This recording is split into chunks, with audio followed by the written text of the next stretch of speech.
Hey everybody, welcome to the stream. It's Yoden here. It's going to be a pretty. Oh, just a second. I got that echo going, so I know the audio is working. I don't need any feedback on that. Yeah.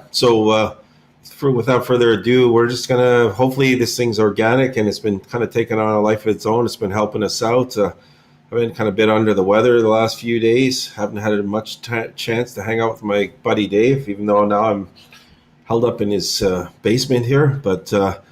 So I'm gonna just flash up this new little intro I threw together in the last few minutes, and then we'll come back and see if anyone's out there listening. If not, we'll talk for the people that watch us in the future. And I always enjoy hearing what Dave has to say. And yeah, we're celebrating the hex pump. Obviously, everyone's feeling good about it. So here we go.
All right, hey guys, I just threw that thing together. Anyways, well, I'll bring up Frosty here right away. And how you doing, David? Good buddies, how are How's you it guys going doing over? tonight? Yeah, we got Ryan D in the house. Ryan D, how you doing? Ask us some questions. Thanks for being here, buddy. Yeah, absolutely. Welcome to Hexador, my friend. There you sit on the rooftop. On the rooftop in Hexador. Yeah, so it was an Absolutely. exciting week this week. We took you out to Mononita, took you out to little clubs, took us along the way. Yeah, and I had some friggin' great footage, but really I came down with a bad cold there, uh, and yeah, the last couple of days just been on my butt, and there's been a few other things going on, but yeah, we persevered. We're going to try and do this every Thursday night, no matter where we are, what we're doing, just kind of keep going along and getting things moving. Hex I Shaman see is Hex tuning in for Shaman. Yeah, go ahead. Mexico, Mexico. Yeah, Nice. You get should on here, jump on boys. stream, buddy. Hex Pat from Brazil. Come on in, my friend. Shaman, get on here. Let's have a little conversation. Let's chat about. Nice. Hey, there's another guy I know of. Is up in Costa Rica, and it was a weird story. Its name slipped my mind. He onboarded some people, and I onboarded a friend of mine. They got together in Costa Rica, and they realized, after hanging out for a while, because they were kind of crypto novices, that they both had got into Hex pretty early through friends that had got them into it. So hey, what's up, gents? Says Graphene. Caffeine. Thanks for Hey, joining us, man. can you put the link into that chat there? Drop the link in that chat, maybe? Yeah, it's actually pinned at the top, but I'll drop it in there again. It's on the YouTube channel. It's actually if you no, it's not there. Hang on. Yeah, you talked to him, Rusty. While I go grab it. Yeah. Frosty, I mean.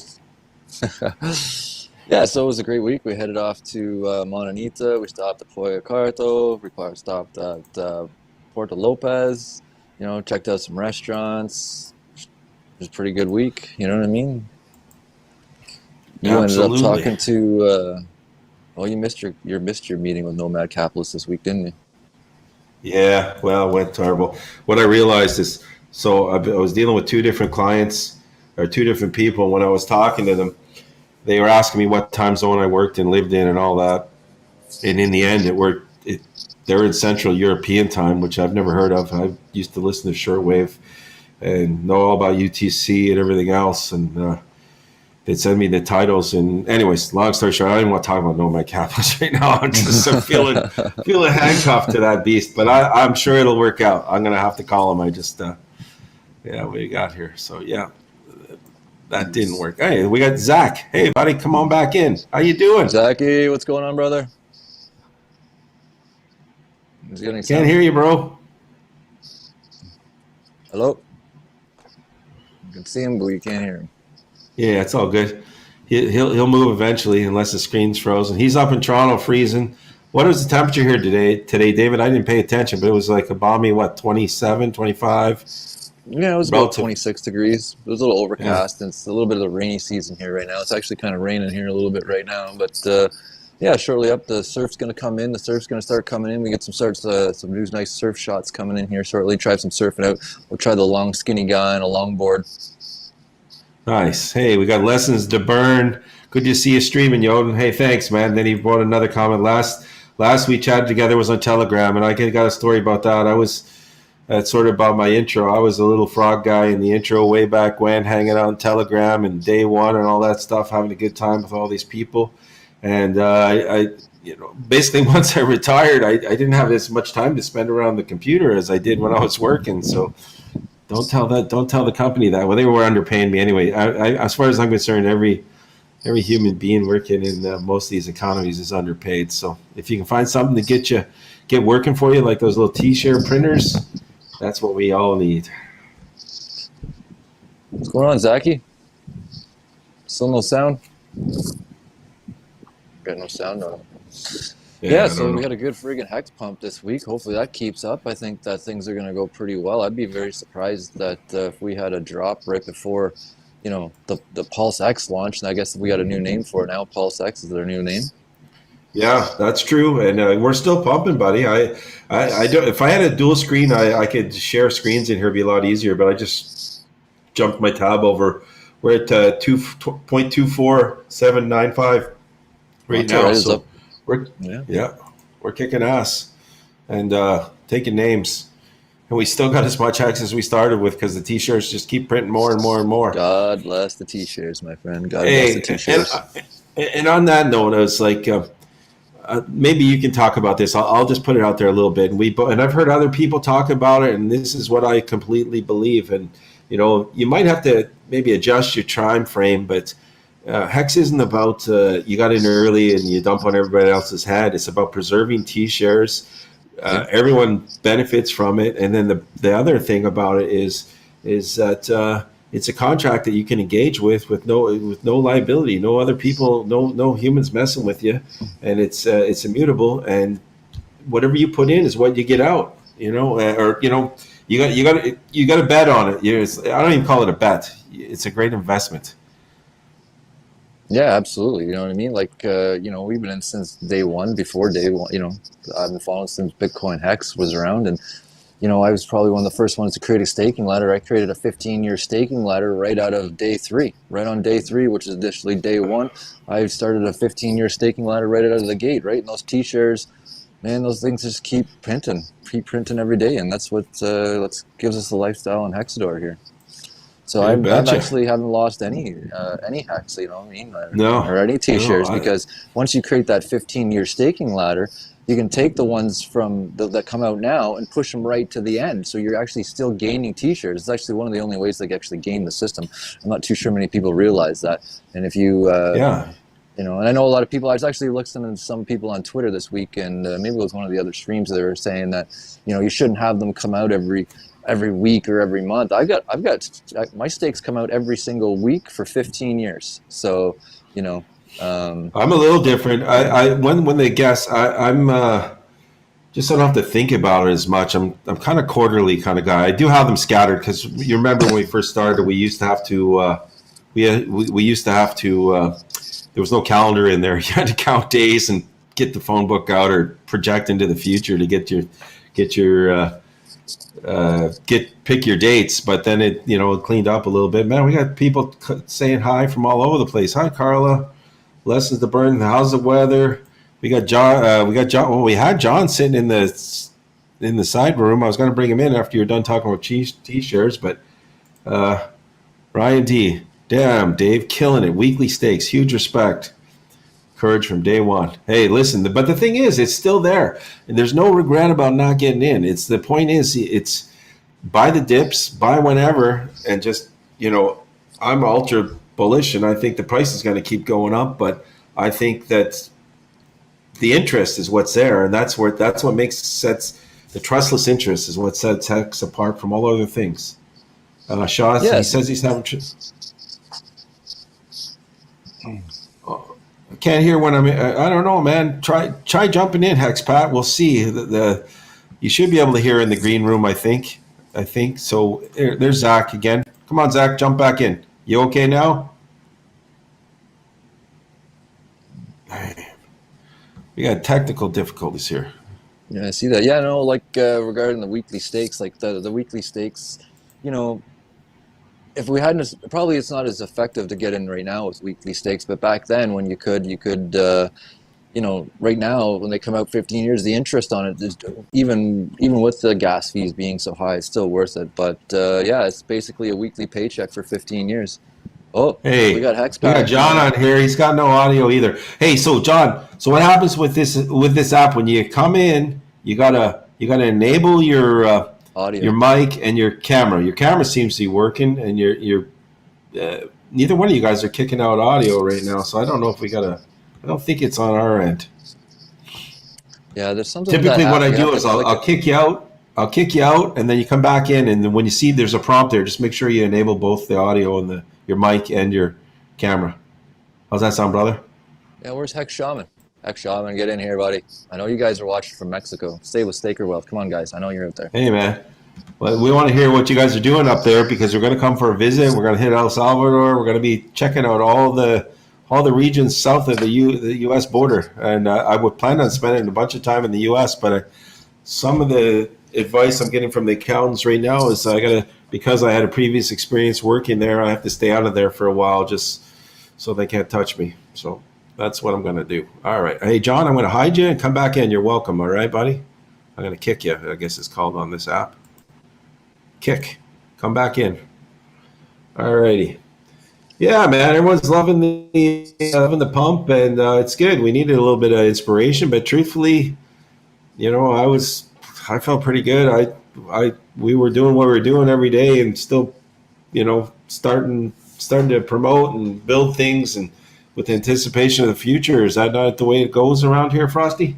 Oh yeah, man. Anticipation of the future is going great. You know what I mean? With Pulse coming, and now Pulse. Hopefully that Pulse X launch.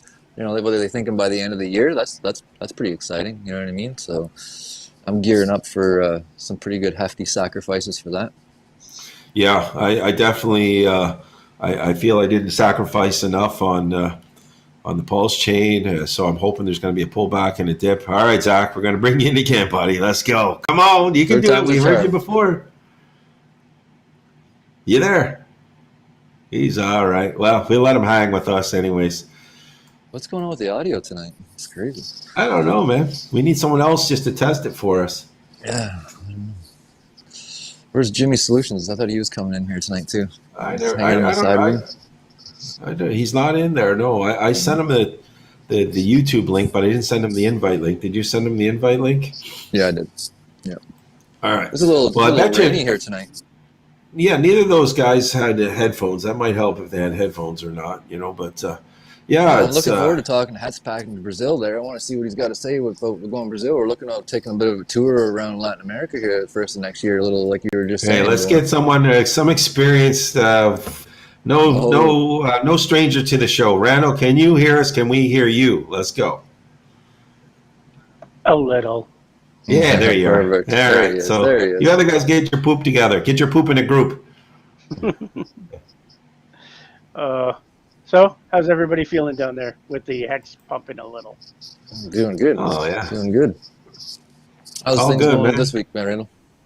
Oh, well, I was trying to set up that server. I ran into an issue yesterday, but apparently the test server was down yesterday.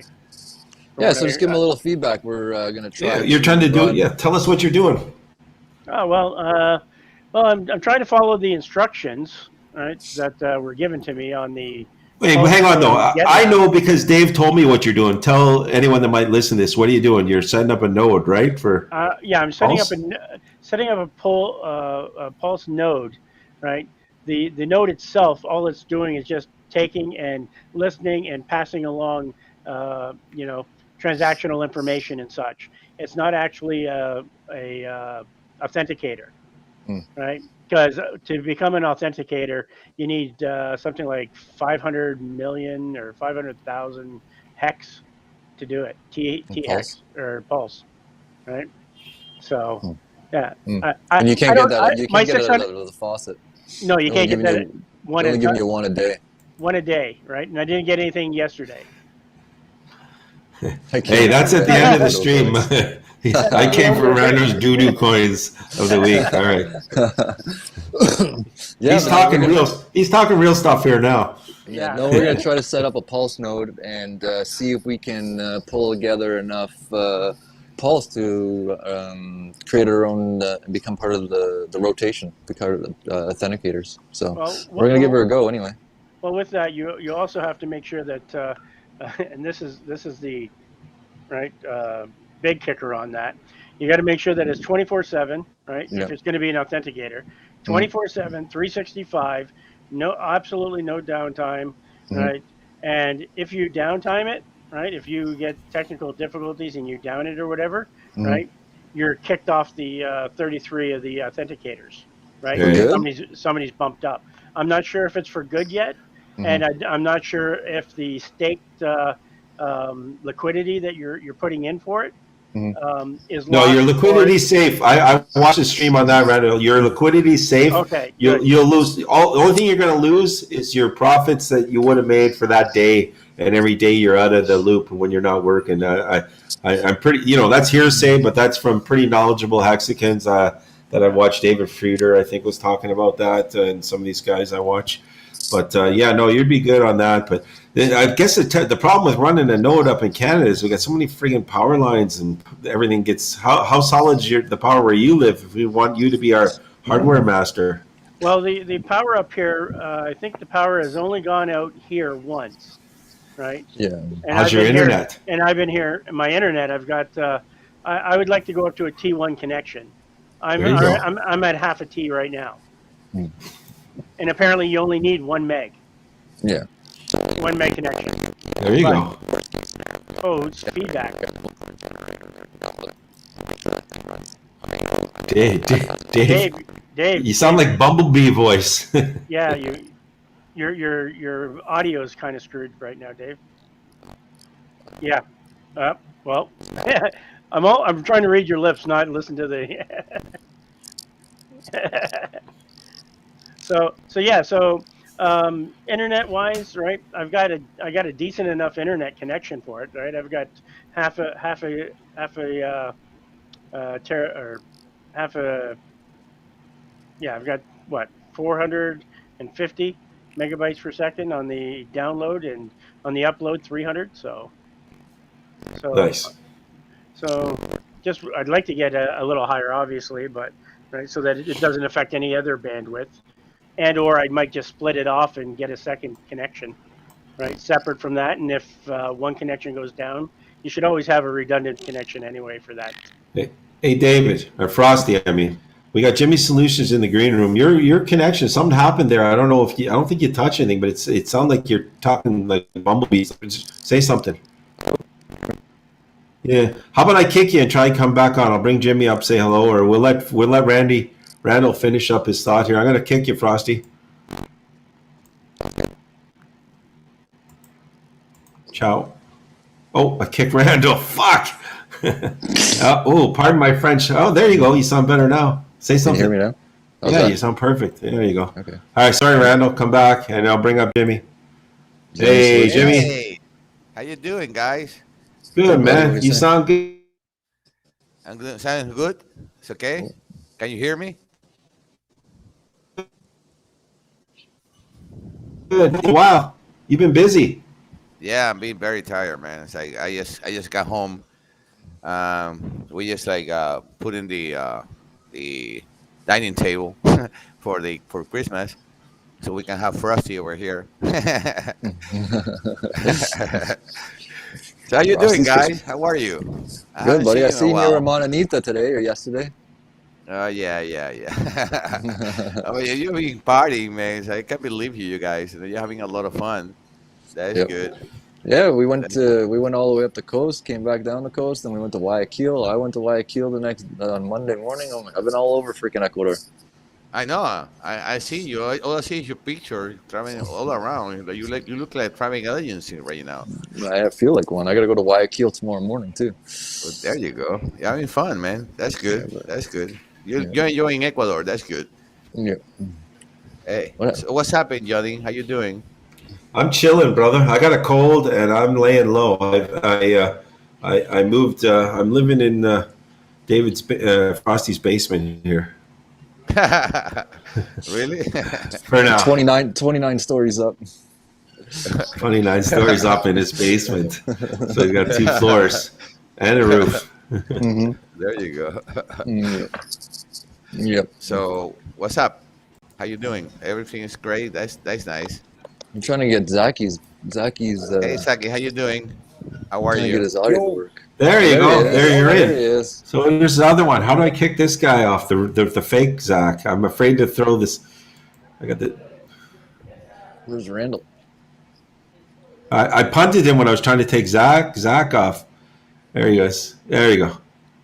And I accidentally punted him. So, all right, hey, so yeah, so we're starting to get Zaki, some what's up this regulars. week, my friend? Good. Slowly getting used to the live stream. Was very nervous the last 2 weeks. You Yeah. know, I'm not really used to it, but I'm now like getting the knack of it. Are you? Wonderful seeing you guys. Hey, we're none of us are pros. And that's what we're here for, is just be ourselves and just talk about it. Go make a coffee. There's Randy's back. There he is. All So what's right, the word so in you- Toronto this week? How's things happening in Toronto? What's new up there? Nothing much. There's no snow. It's not cold. It's very windy, but it's pretty quiet though because of the new virus and variant, whatever it is. Like they're pressurizing us like crazy. You know what I mean? Yeah, I hear things are getting a little crazy up there in Toronto. I've heard some feedback from some other people. Yep. So it's not really a happy Christmas this year. You know what I mean? Like it's going to be very dull. You think so? Yeah, because you can't go anywhere. You have to have a shot, third booster shot, which is really. Are they asking for the third booster shot in Canada now? Absolutely, 18 years old and up. You have to. Before it Oh, was really? 50 and up. Now it's 18 up mandatory. Really? Yeah. And Damn. When did that come out? came out yesterday, and then it's very sickening because we're becoming like cocktail juice. You know what I mean? I don't know what I'm taking in, what Oh, kind of really? liquids I'm going into my body. I mean, it's completely screwing my immunity and my, I don't know. So that Yeah. came mandatory yesterday, did it? Yeah, who's the mayor here, the Tom Ford, he came on and he just said everybody has to do it. Period. Really? You guys are lucky. Yeah, man. We're in Hexador. Yeah. Who cares? I'm keeping an eye on my Pulse X and Pulse Swap, right?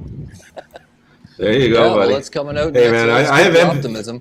Let's keep the optimism. You betcha. Yeah, I'm just waiting for the lucky tweet so I can just sacrifice. That's it. You know what I mean? Boom. Yeah, exactly. So. Damn. So it's like pretty much they're making people take the shots. That's shitty. Yeah. We don't have any of that down here yet. You know what I mean? So we're still pretty open. Wow. Nobody mandating nothing. So Traveling is becoming the problem here. It's and it's just the unknown. So Canada here is. It's lots of times they'll put out these. I don't really want to constantly rail on this stuff, but it is. I guess it's a part of life and it's affecting all of us. So whatever. Let's talk about it a bit. It'll be very hard for you to. They said it's non-essential travel. You're non-essential travel as well, because what you're talking about, Zach, is your town, your city, and they all have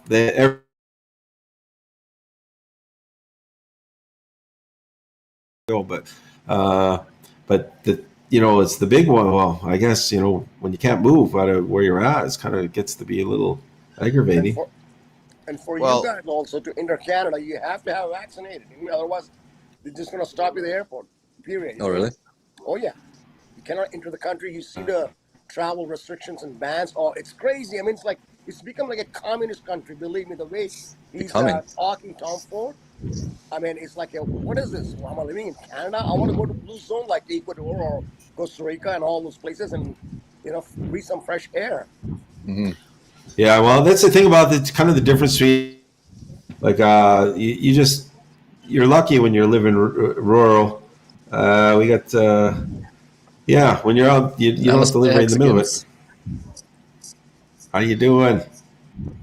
Jump online, my friend. How would you pronounce that? I think I know this guy. Namaste. I think The Mexican, something like that. Yeah, but the name is pronounced. I believe he's. I can't see his icon on his name, but he's another guy that I've chatted with in Telegram a long time ago. He works on the oil rigs over in India, I believe, but I could be wrong. He's an engineer, I'm pretty sure. Well, I'm gonna tell you. I'm gonna tell you something that probably you don't know. The other day, they tried to make people take shots. They say in order to get into public things like electricity and gas and telephone companies that belongs to the government, you're supposed to have the 2 shots and you saw the vaccine. And they went down in that right away and say no, right away, because it goes against the Constitution of the country.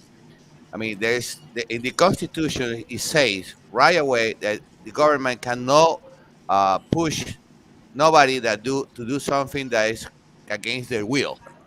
So they took it off right away. So what they did is pretty much what they did is the guys that work there, like the guys that work in the electric company or they work in the gas company and phone company that belongs to the government, in order to have a work there, they have to have the 2 shots. But people that are getting in, they are not allowed to have the 2 shots. I mean, they cannot stop people because they don't have the vaccine card in any of these places, which is good. Yeah. That's the reason that's the reason the government saying, as we exhort bars and places like this to ask for the connect. Exhort means they cannot force to do that. It's against the Constitution. So that's good. So my friend here, I used to chat with in Telegram. I remember briefly, or in some YouTube comments on a live stream. Anyways, he's joined us, came back, looped around, and he did work in the oil rigs as a medic. So that's cool. He's I just want to acknowledge that and say hello. Yeah, welcome. Yeah, welcome, my guy. Yeah, well, it's good to hear all this stuff. You kind of get an outlay of large land, but it's also important that we keep optimism. You know what I mean? And keep positive, absolutely. everything does get bad and dark, but there's always light in that tunnel. It's just a matter of how you look at things and whether you see Where it or there's a not, will, right? there's a way. And yeah, there's no way. obstacles. There's no obstacles. So Yeah. we're out here trying to blaze trails for people that want to do things. And I honestly hope to be able to go back and engage with my family and do everything that we all want to do. But for now, I have to be Yeah, away well, for a bit. we got some other things. We picked up the new DJI Mavic Oh, yeah. 3 Cinema Pro. We got that. So we just got that this week. So we finally got it in Ecuador. So yeah, we're gonna take. I think some of that footage you took of those birds were from that drone shot. No. No, those birds, that was off a cell phone actually from before. No, Oh, that was was yeah. But it definitely, you could see I dumped Dave did a little test run on his camera there yesterday, or the drone yesterday, and we Didn't crash dumped it again? No, not yet. We figured out what that was about. No tower in the way. No buildings in the way this time. Good. That sounds good.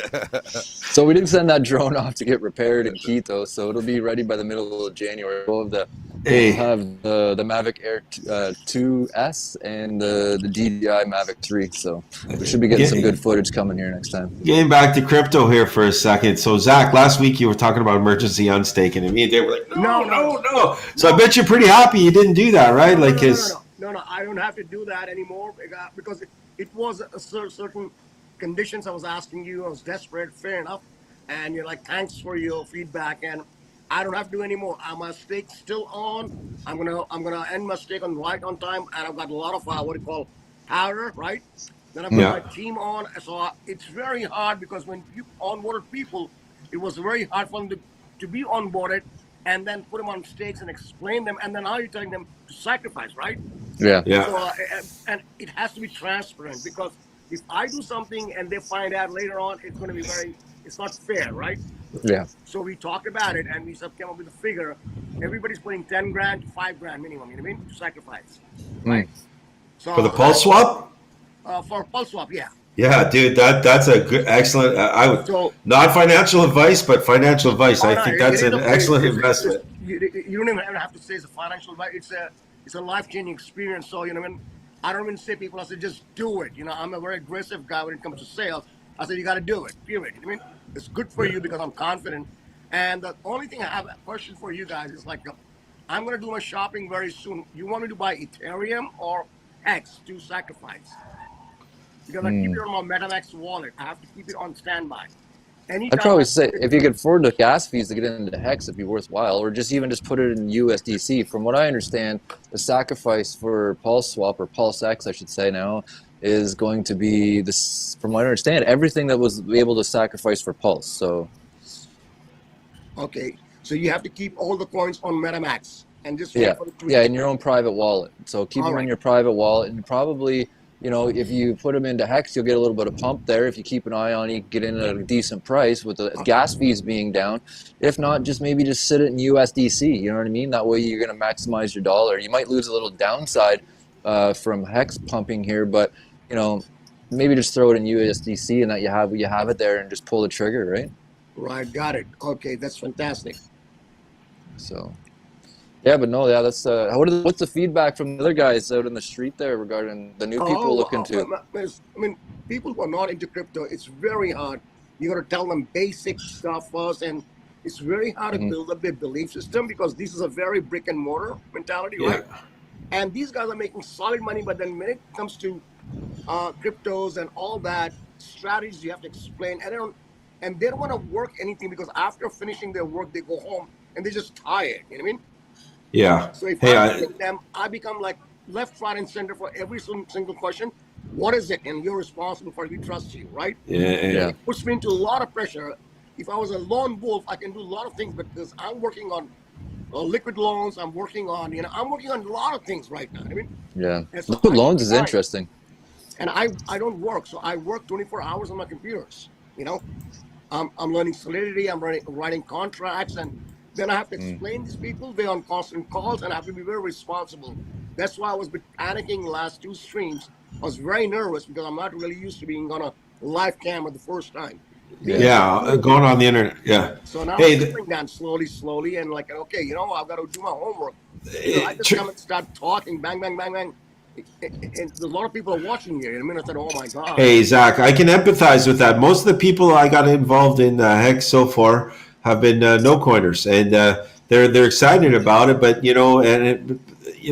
it's funny because I gave one guy a big old warning. I said, "Hey, you're kind of buying at a local top here." That was at like under 2 cents. You know what I mean? Yeah, looking back, so it's like you just gotta put it in perspective. But I was giving the most honest advice I could give them, and I said, don't invest more than you're confident that you don't want to lose, and then and you can't grab this money and say, okay, I'm gonna need this next Thursday or next Christmas for this day. You can kind of plan stakes that way, but in the end, if it's in the bottom of a bear market or a dip or something, you don't want to sell at that time. You got to sell the pumps, and it's then it takes a little bit of courage and diamond hands and all that kind of stuff they talk about, but because people chased every one of us did it. Like we all probably had the fear, sold something, bought back, and then 3 days later pump 15-20%. So what crypto does. So you got to, when you got these noobs, you got to just tell them this is crypto, this is what it does, this is why it's as Richard Hart says, it's a, what's he say? It's a feature, not a, what's he call it? It's a feature, not a bug. It's not a bug, exactly. It's the dips are in the game. It's there. But I agree with modern simplicity here. He's got a point where I've done put the chat up there, but in the chat there he's saying if you sacrifice the hex, it takes it off the market, and I get that. So it's a good idea. We got someone else here, new to me. Stake Wealth, how you doing? Hey, welcome. Good, yeah. After all these Wealth, weeks, my friend. After all these weeks, I finally had the opportunity to join. Sorry, I haven't joined previously. I've always had something happen on a Thursday night or on a night. And even today, I was meaning to go out, and I still will, but I'm down to hop on here for half an hour and shoot the shit with you guys. Awesome. I appreciate it. It's glad to have you on. How's life in Mexico these days, my friend? Mexico. Well, we just got done with our month-long Hexaco house. We brought 4 people under the same roof, all Hexicans. And half of them had to leave because of just wanting to spend Christmas and New Year's with the family. Yep. But they're going to come back in January, and we're hoping that by January, February, we can invite the documentary crew to come out and shoot some stuff, so they can have some have a cool storyline, right? I think. Hey, well, listen, you're throwing a lot of cool stuff at us here, Stake Wealth. Listen, so this is my first time meeting you. I saw you on last summer on the Hex Canucks. I didn't really have a lot of time to be on there, so you and I haven't had much engagement. So for our people that will watch the stream in the future or whatever, tell us a bit about yourself, how you got into crypto, and how you met Frosty and all this. Okay, cool. Yeah, I don't want to make it all about myself because I know a lot of people on here. Make her quick. I'll make her quick. We're bored already. I'll make it short and sweet. Got in 2017, bought the top, lost all my money on the margin, and then haven't looked at crypto since. And then just the beginning of this year, in 2021, when I kind of red-pilled myself on inflation and how, though I was working my ass off and having a lot of savings, they were getting depleted. So only in January did I actually go out in the market and try to find an investment vehicle of 5, 10, 13%. And then stumbled across Hex, which I had looked at from the beginning, but it never clicked for me. I like to say that it's an IQ test, and I failed that IQ test day one. Yeah. I was literally there for all the 4 more weeks, and then he launched it, and I'm like, whoa, this is going way over my head, and I'm like, unsubscribe. It's like saying no to life-changing wealth. But no, I got in at the beginning of this year just to hedge inflation, and I was just happy to have that 13% APY, and the price appreciation has just been a bonus. Nice. So, that's great. Yeah, it is. It's amazing. Yeah. And I got my girlfriend in. She's very happy, and got some friends in, some family in, and then I remember it was 3 cents, and Maddie announced the Vegas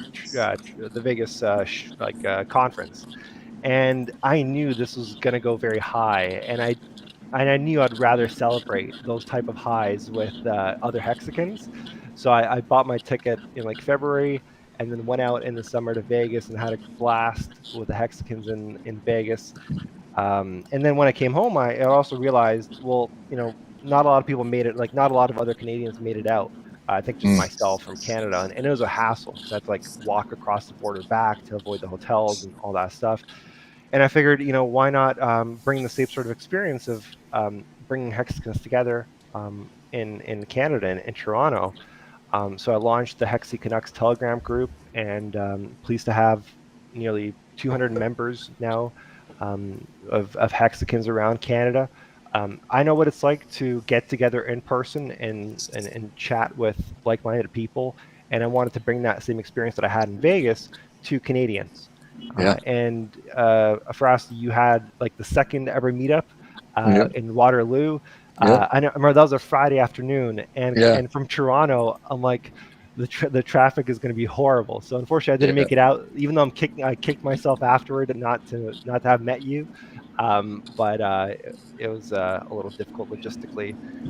But since then, That's okay. We're gonna be taking a trip up to Mexico and hang out with you guys for a little bit. Yeah, like I said, the guys are going to come back in January and February.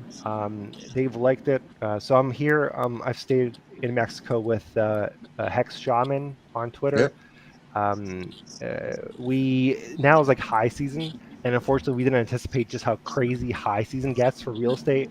So we weren't able to secure like a 2-bedroom or a nice place that we can really like, have like just live in together and continue our adventures. So we had like scrap like separate studios last minute. But we finally got secured with that, and we're gonna have studios moving forward. And then if other Hexicans come, we might get another penthouse or mansion. We couldn't get a mansion per se, even though that was my original intent, because the mansions are more so in a very like gated community, like far from everything, and fly a car.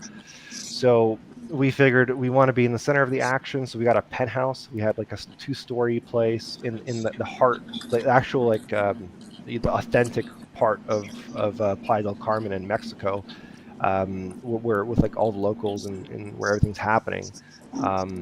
We had a private jacuzzi on our second story. We had, sounds familiar. Yeah. And we made sure to maximize our time when all 4 of us were here, and we went on adventures like every other day. I did a recap on my YouTube channel, Staked Wealth, of a slideshow of all our adventures, and we got up to a lot. There's a lot to do in Mexico, especially in Playa del Carmen. It's like a center for a lot of excursions, adventures, a lot of water sports, a lot of like cliff jumping, underground caves, snorkeling, fishing, deep sea fishing, spear fishing. So last year. You mentioned a documentary crew. Which is that the one from the official? What kind of documentary are you guys talking about there? Yeah, the highest of stakes, right? Oh, they're coming to see you guys in Mexico. It's not confirmed yet, but if you look at their timeline, they're going to be shooting. They're going to be in production for the next 2 quarters, and you can submit your story. So like I submitted our story on their website, and then I also hit up Kinetics, who's the executive producer, and let him know. He just said that right now they're still busy interviewing Richard in Europe, but starting next year they're going to have some more free time to travel around and get different stories and perspectives. And I think it's pretty obvious that having the kind of storyline where you're bringing 4 Hexicans from all over the world who haven't met each other but have used this vehicle to empower their life and get to the point where they can afford to is amazing. It's definitely interesting for sure. Yeah.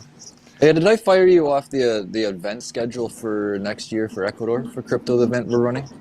Yes. Yeah, the festival. Yeah. We should chat about that.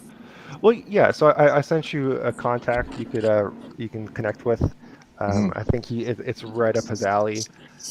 It's amazing what kind of networking you get to do with Hex. There's so many brilliant people in this community. And for me, what was really interesting is like I have a YouTube channel with like 900 subscribers, and I was posting videos with like 300 views and 500 views, And now I get to talk to some of the people behind the computer that watched my videos, and some of them are so amazing. Absolutely. So it's amazing the people that I've connected with that are like fans of me. Meanwhile, they're so much greater and so much more interesting than I am, and they appreciated my authenticity, the stuff I put out from like a very kind of real perspective. The niche I found is whereas other people would just kind of sit behind their computer and put a green screen on and just kind of ramble on for hours. I figured what was missing was actually getting out there and getting some drone footage, getting Yeah. some different settings, and just make like 10-minute vlogs of different. Hey, State Dwell, are you familiar with Dollar Vigilante? Are you guys down in his neck of the woods, or where they do the Anarchapulco or anything? Yeah, How I'm far very familiar with Jeff. One of the Hexicans is a big Dollar Vigilante fan who's gone to like several of the past meetups. It's on the other side of the coast, so I'm on the Caribbean East Coast, and they're doing that in February on the West Coast. Nice. So or February or March. But because of COVID and whatnot, they've limited capacity to like I think 150 people. So so I don't know if I'll kind of go yet because I would rather go to like a much bigger event. But obviously, going to an event with like super like-minded people like that are like red-pilled anarchists, crypto people would be amazing. And I'm already in Mexico, so I might do it. Nice. Yeah. That's why we want to reach out to Randy Hilarski up there in Panama. Get him on here sometime. Randy, if you ever happen to catch stake or catch wind of this, we want some of your perspective. You've been down here a long time. Yeah. And, before I came out this, I messaged him and I got some pointers, and he gave me the rundown of what to where to go and stuff like that. And yeah, he was fine with me going to Mexico, but he said we would have had a much better time going to Panama. Oh, for sure. Panama's awesome. Have you been to Panama? I personally haven't. No. Yeah, Panama's amazing.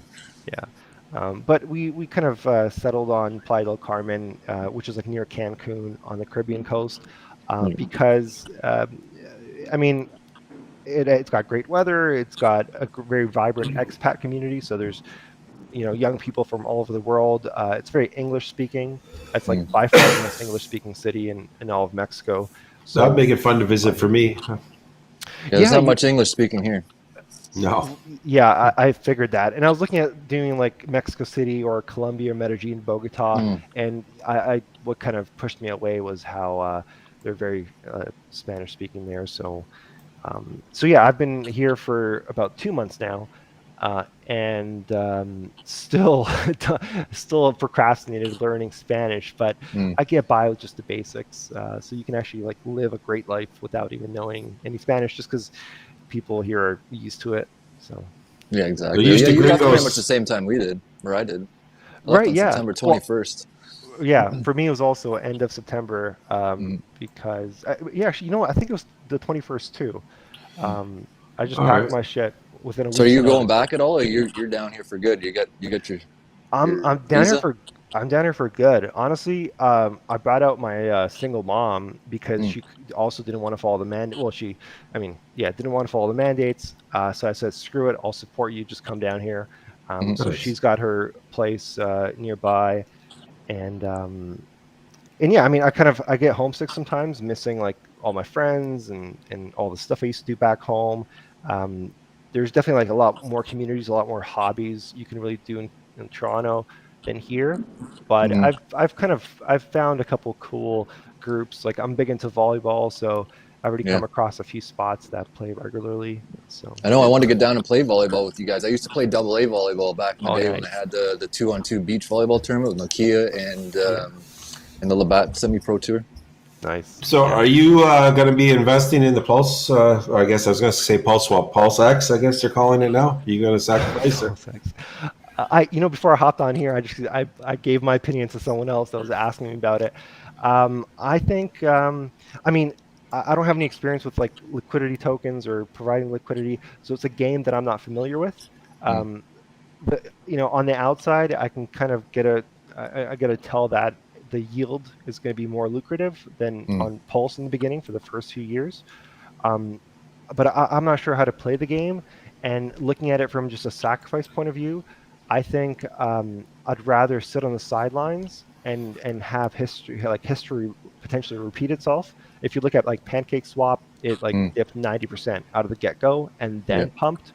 So I might just kind of stick with my ammunition, and then have it be like the most valuable thing post-launch when everyone's scrambling to maybe unwind positions, get their bonuses, jump between different things. Having stable might be Yeah, I've worth been it. down that road with coins before too, but I think what Richard does is so I'm assuming Pancake was on Binance Chain or something, I imagine, but I don't know. I couldn't speak to Yeah, that. But finance. a lot of those, in my understanding in the past, I never did the deep dive, was that they pre-market a lot of that stuff to their Um, buddies, and then they would don't. I that's understanding, but like to be liable for that. But that's my understanding. A lot of the stuff that happened on those chains, they kind of, or they always have technical difficulties the day the tokens are released, and it's yeah, like everything would freeze up, and only certain accounts would get access. Speaking out my ass, that's Telegram rumors, but I'm probably I'd probably if I am a bet man once in a while, I'd probably bet on that, saying I'm probably right, but. But yeah. anyways, so I think the sacrifice side of it has seemed to work out pretty good. I'm assuming we'll know when Pulse goes, but it looks. I feel like I should have put in more. Overall, I'm much more bullish on Pulse, especially the liquidity loans aspect of it. Like Mm. that is such a game changer, that no one has like added into their equations. Well, just think That about the rehypothecation of the pulse that's going to happen. Like the rehypothecation of those tokens is going to be insane. yeah, yeah. So So you Yeah. get to take the pulse off the market, borrow, and then add more pulse tokens as a if you're risky, rehypothecation. Oh my lord, yeah. it's going to be crazy. Yeah, and then when people and people's priority capturing the pulse multiplier is to invest it into Hex. So Exactly. we're just washing each other. More- It's bullish for More everyone. rich Pulsicans. Yeah. Yeah, And Frosty's baby. friend there, Randall's trying to get his node up and running. And you were saying, did you finish your thoughts on that? heard. Did Yeah. we finish on that as far as the technicals of it, or? Yeah, we're still working through some of that, you know what I mean? But we'll get it up, and there's a bunch of us here that have a whack load of pulse, so we may be able to pool together enough to run an authentication node. So we'll see, depending on what the actual amount is to run the authenticator node. Hey, just a quick thought here. Anyone that's in the chat, we don't usually think to do this, but anyone that's joined us, Lil Gaines and Ryan and all these guys, if you're in the YouTube chat and if you can tweet this out or share it to anyone else, we'd appreciate it, or get them to like and subscribe. We're trying to build kind of forge these communities together, and that's why we're really happy to have Stake Wealth on here with us, and his perspective from not too far, relatively not too far away. No, we were talking to Ryan Lopez the other day, so he's going to jump on. Might come down, and he's going to head back for Christmas, and then just come by, do little tours through Colombia, and talk to him soon too. So I talked he's to him down in before Brazil. coming out. Yeah, and he wanted to just close on his property in Brazil, but otherwise he was ecstatic about having an opportunity to live with other Hexicans. Mhm. He's got a lot more experience in Latin America, and Yeah. him in Brazil, I'd love to see him again, whether it be in Brazil, Colombia, or Mexico. So far, Mexico's looking really good for not participating. And shout out to Ryan. Shout out to Ryan. He was one of the original hardcore. He doesn't get credit, but he was an original Hex streamer from the start. There was there was Hexologist, RG3, and everybody else, but he was in there calling people out, doing interviews with. Does anyone remember Hex Grandma? I haven't seen her forever. There was a bunch of people. I don't know, but Ryan was out there doing it, and he was a smart guy. He gave a good perspective that I always appreciated hearing back in the day. So Yeah. Hey, what's your thoughts on the liquid happy to loans? A still lot of have- people are really excited about the liquid loans project. Are you asking me? Anyone? Anyone? I think it's going to be super bullish. You can learn more about it just by looking it up on YouTube and listening through some of the Q&As that the founder and the team has done so far. But it's pretty straightforward. I mean, it's impressive. I'd like to see them do something like that for Hex. Like, maybe they have something planned for Hex, or maybe Hex isn't compatible with what they're doing. But yeah, it's a brilliant idea, and it's going to empower so many people to become better investors. Right? They're not going to need to take profits and get out of the game in order to just Also, doesn't create a taxable event either. You know what I mean? If you borrow against it, so there's a bit of a thing there too. So that's yeah, no, that's a big thing. Yeah. I don't want to talk about tax, but I have some tax ideas. But yeah. Yeah, so I don't know who you guys are working with, but we put up a whole international tax strategy in order to do that. You know what I mean? We set up accounts in Grenada. We got accounts being set up in the UAE, other accounts being set up in Panama, depending on what you want to do, whether it's real estate holdings or, the crypto business. Like, we're moving all our crypto assets into a business in a tax-free Cayman Islands type of thing. Yeah, I think eventually, like, once Hex keeps appreciating, I'll get around to buying a passport for my family, passports, and then worry about that. But yeah, for now I'm just staked, and I still have some gigs on the side that can afford the stuff I'm doing. So I still haven't sold any Hex. If anything, I'm just buying more, and nice. And yeah, I'll cross that road once I do need to actually sell it. Yeah. Hey, who did we lose? We had I came back. Sorry, Randall. We lost Randall. Hey, but we got someone else showing up here. Just randomly pop in. Get over here, Alex. What's going on, brother? Who's here? David is upside down. David's upside down. I know. This is Steak Wealth. He's up in Mexico. What's up, brother? And Zach is in up in Toronto, and we got Jimmy Solutions. So Jimmy Solutions. Yeah, you can't. Well, they're not talking. You're talking right now. So you sound good, but you can't hear them. Hello. Good, Mike. Have a good one. Bye bye. Hey, Jimmy. Hey, good to see you, Alex. Yeah, Zach. Now I can put a face to a name. Yeah, I think you guys met in Toronto, no? No, we never. My guy, he no? to Waterloo that day. I was there. True. Yeah. 100 strategy. Yeah, I hope the Toronto guys are doing well. But, yeah, Toronto's, Zaki was saying, is getting pretty bad up there right now. We got Hexpad in Brazil. What's he saying? There's a few comments come in here. Can you use Pulse X in addition to? I don't have my glasses on, guys. What's that say? Someone read that. A second here. Additional feeder to the 100 strategy. Pulse X stake rewards converted to Pulse and added to the vault. Ooh, that's beyond my concept. What's that all about? I don't know. I haven't looked into that much one yet. So. No, I did. Honestly, I've been too busy touring around Ecuador for the last couple of weeks. I'm a little behind on following up some of this. Yeah. Honestly, I haven't had my head in the game daily, but it's good to see a pump, and we've been expecting it, right? It's what we're supposed to do. Well, I'd be very surprised if they're going to launch another sacrifice or another couple sacrifices if we include liquid loans. But I knew that's around a Richard project. That it would be at a low. It wouldn't make much sense for a sacrifice phase to be at the bottom, in my opinion. I don't know. What do you think? Well, people bought the last one up, and it definitely drove the price up. So I'm sure there's going to be people hungry for this Pulse X, I guess. Yeah, I'm in. I did liquidity providing before in the early days of Uniswap, and it worked out that I got a little bit extra when they did those airdrops on the coins. That was about the only advantage I got. I think I realized at that time a lot of the liquidity providing is I can't comment on PulseX because the way I've heard some of the streams I've heard is they've changed the game theory a bit to make it enticing and to have the coin there. So I can't really speak to it as much. Well, I used to supply liquidity on Uniswap version 1 when it first came out. You know what I mean? That's how I ended up getting the Uni token. And, I had a few wallets on those bad boys. Yeah, so there is some, it's not that, the gains are better holding Hex without supplying liquidity, but there is a liquidity game there to be had, and we'll still supply some liquidity on there as well. There's no question about it.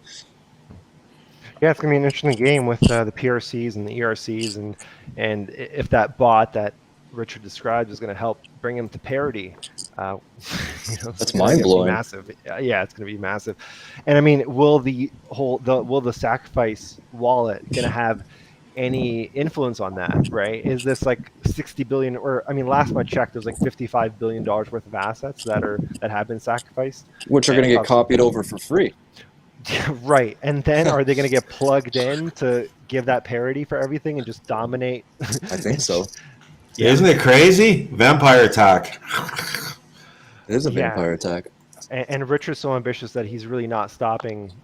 No. He gets these weird little, and he's been doing it for a long time. He always talks really nice and friendly when he talks about ETH, but he's like, he's like, oh my God, I don't know who the first person I said ever heard say we're beating ETH 2.0 to the table with Pulse, but that's exactly what it's doing. I started before I was into Hex. I was collecting ETH to get for those 32 nodes to run a node, and then the longer I learned, the more I learned about it, how expensive it was and what you weren't going to make off it and everything. Yeah, and then I got into MakerDAO, and I was locking my money up and leveraging it just to buy more ETH because I knew and DeFi was going to happen, but and then came Hex and worked out well. Yeah, I'm still like significantly like staked in Hex. I mean, I sold my car for the Pulse sacrifice, but otherwise, like I didn't anticipate it, so I'm like staked, and I have a little bit I could potentially play around with, but I'm still like mostly bullish on Hex, and then Pulse, and then I feel like I'm pretty invested in Hex, and it's still my baby, but I think I probably could have done a little more Pulse than I did, because it's sure you could have. Yeah, I know, but I don't regret it, because this whole 6 or 8 months I've been making T-shirts, getting paid in my T-shares. So who knows? By the time you factor in loss, what do you call it? Opportunity by opportunity whatever cost. Yeah, opportunity cost, exactly. So yeah. So what's been your favorite thing to do in Ecuador? Like, what's been the best adventure you guys have gone on so far? Well, I don't know. That depends on the week you're talking about. So Yoden's been getting a lot of medical stuff getting done for himself while he's been down here. So that's kind of tied him up a little bit with some of the adventure stuff. So he's got a bunch of medical stuff that he's been getting taken care of. Final crown put on today. Yeah. So because the medical here is really cheap, and they get really excellent service. So he's been taking advantage of that. But we've been taking out across the country. We went out to the rainforest. We've gone out to we went deep sea fishing. I don't know if you saw the posts on there. If you have deep sea, if you caught a swordfish. The deep sea fishing is what was for me was the best. And honestly, the fishing part of it was good. They were going to catch a fish whether I was there or not, and I got to reel it in. But just the music and this bouncing, and we ran through a pod of 2,000 dolphins. Yes, that was my best thing. That was amazing, dude. Like they were everywhere. It was like the captain came up. He was on the top of the deck of the boat, and he came down in a rush, and he's like, we were fishing swordfish. He's like, all of a sudden we're fishing tuna. The tuna, we're in tuna, and it was like, and then everyone kind of perked up, and the guys are reeling the rods in really fast, and they're changing the bait and everything, and then it's just you get out and look around, and it's like just miles of seagulls. So all these fish and animals that chased all this whatever the bottom of the food chain was, whether it was shrimp or whatever, and it was just up the thing. And the dolphins are riding beside us, up on their tails, laughing at us. It was hundreds of them. It was amazing. Thousands of them. It was mind blowing. It was mind blowing. That was my best. Some of that footage. Do we have any of that footage? Yeah, see, I can't do it on tonight. On but we didn't get it because we were all sitting there with our jaws open, looking at the dolphins. Like it was mind blowing. Yeah, that's really something you only experience in Ecuador. We had a deep sea fishing experience, but it was like nothing as good as what you had it at. Well, we went again, and it didn't. My brother came down. He's a huge fisherman, and it didn't really work out to be the fishing trip that we hoped it to be. But in the end, it was fun. We had a nice boat and stuff. But that's something I'm not going to let up on, though. That those deep sea fishing trips will be, biannual. As long as I'm, depending on how much time I spend in Ecuador, once I finally get all my life organized, if I'm only here, probably two trips a year. Yeah, I saw your swordfish video, Jordan. Yeah, it was great. Oh, did you? Yeah, I did. Yeah, it was Yeah. beautiful. I don't know on Telegram channel. I think like a huge fish. Yeah, it was crazy. Yeah, it did jump, and it was crazy, and it was like Yeah. it was a little bit of work there for sure. I'm not gonna lie. Yeah, we took a few boat tours. We took that swordfish tour. We went on a catamaran tour, and we went on a sailboat tour. Yeah, that's true. I've been out 3 boats. I love the water, so just being near the water is good for me, man. Seeing those pelicans still thrills me every day. Like I see a pelican, and it's like they're like prehistoric-looking creatures, and yeah, they're very interesting. Nice. There's an interesting comment. Ryan at 857 commented. We moved. He's one of the people that's here. We moved to Mexico during the biggest hex dip, and none of the 4 of us sold a single hex. Diamond hands. There you go. So it's funny. It's such a funny coincidence that all 4 of us got together, and then Hex dipped through the whole month, and then when they left, that's when Hex turned around and started going up again. Hey, but but it goes to show just how. But you guys were happy, right? Were you worried about it? No, none of us. We were like crazy onboarding, we were like super excited about it. No one cared. We just told everyone we onboarded. We told them that it's at an 80% discount. You're getting it on sale. This is the best time. Yeah. So we were just pumped, and none of us got mad. And we had an inside joke where we wanted to have this whole storyline going. How originally there was 5 of us, and then one halfway through just sold, emergency end staked, and left the house. He just couldn't take it anymore. But we don't want to bother with that lie. So exactly. Everyone stuck with it, and everyone had a great time. So what's your daily life like down there? Like, you living in a town, or how? Like, you get up in the morning, you go out, or you drink coffee at your house, or what do you do down there? Yeah, well, like I said before, up until now, we had a big shared space, but because of this high season, we had to scramble and just kind of take what we could. So now I'm living in a studio. The other Hexagon that's down here with me is also living in a studio. Playa del Carmen's a fairly small town. It's only like a 400K population, and then the downtown core is where you want to be, and you can walk across town in like 45 minutes. Back and forth. So it's a good beach town. I live just a block from the beach. I usually get up, go in my rooftop pool. Obviously, you can tell I've been tanning every single day. So I enjoy my time on the pool and just hang out with that. And then I'll go out and buy some food. The food's been great. Found a local market with a bunch of cheap vegetables, fruits, stuff like that, and then try to grab lunch and dinner with my buddy over here, Ryan, whenever I can. And, nice. And then try to go out in the evening time. So. Wow, that sounds like lots to do. Yeah. Yeah, I mean, and then that's like an average day, but most days, or like a lot of the days, or maybe half the days, we try to do some adventures. So we had a crazy busy week of doing a lot of stuff, and there's lots to do here. A lot of cenotes. The most popular attraction here is, this part of Mexico is built on like this bedrock, where it's like all I don't know if it's like volcanic rock or whatnot, but it's essentially like just everything's built on like rock, and because of that, there's like rivers underground, and they develop like these caves, and sometimes like they cave in, and you can find these like cenotes like everywhere. But there's basically like 1,000 like cenotes, which are like openings to caves that you can dive into, and there's like great water. They're all connected, Yeah, they're underwater. Oh, that's cool. There's some like 60. Some of them go as long as like 60 kilometers, reach the water, and then that's why there's some fish, because like the fish can reach through the entire perimeter of it. And it's also popular. It's a popular attraction for divers. Yeah, we've gone snorkeling, and I felt claustrophobic because you get to like snorkel with very little, like you can't always like raise your head because you're like in a cave. So and then freaks go between tunnels. Yeah. I watched those videos. Those guys turning their head sideways, going with water going by the bottom of their lips in a cave. I was like, no. Yeah, and then you go through these Good tunnels on with you. bigger caves with like bats and then I mean these were the kind of caves where the Mayans would perform rituals and do sacrifices. So there's potentially like skeletons at the bottom of it.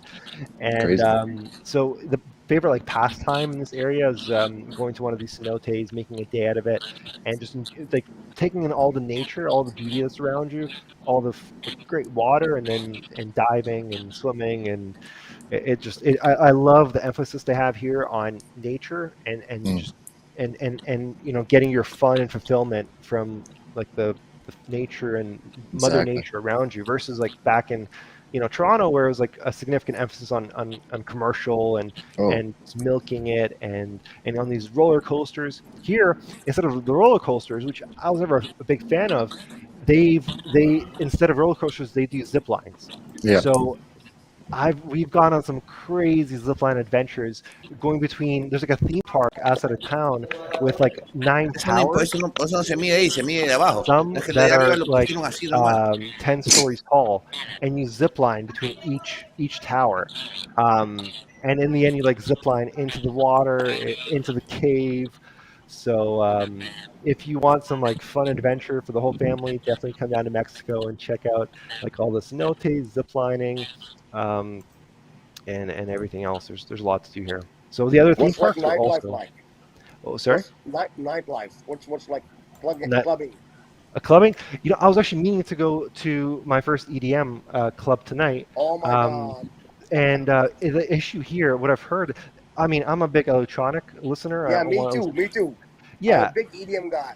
yeah, big EDM. But even though Playa del Carmen used to be like a very hot spot for EDM and it used to be like the mecca of EDM like a decade or two ago, and they had a big BPM annual festival that ended in the early Ya se la 2010s. compra, ya no puedes mover. They it seems like again this is a rumor I've heard, but I believe it that because the cartels like have their pockets in everything. um, they they they tax any electronic parties a lot more than just like Spanish parties. So there's a bunch of like nightlife that's centered around like Spanish music and salsas and stuff like that, but there's actually very little like raves and EDM in town, unfortunately. You miss So Toronto for EDM, right? yeah, and I used to back in Toronto. I was an entrepreneur, and I just kind of went through life having different gigs. I largely work in nightlife, in production. So I'm very familiar with like government and Rebel, and I used to work at the Cube, which is like a hip hop Yeah. place in Toronto. So I missed that whole music component here. There's no shortage of music here in Ecuador. Right. Well, if I go next door to Tulum, that's where they have like jungle Yeah. parties, and that's where it is. But like we've been to Tulum a few times, and we just don't like the vibe around there. It's Yeah. kind of not our vibe. Mm. So we're about 40 minutes east of Tulum. Yeah, Tulum's a little bit of a trap. It's there's a lot of drugs. You gotta a little more expensive. It's not as kind of sustainable as it is here, but yeah, here it's a very safe, very civilized. You have all your creature comforts. so you have hey, your delivery and stuff like that. let me ask you this: what have you seen? Have you spent any crypto up there on anything, large or small? Is there opportunities to use your crypto in Mexico, or at least what you've seen? Because we got Jimmy Solutions on here. He sells furniture in Ecuador.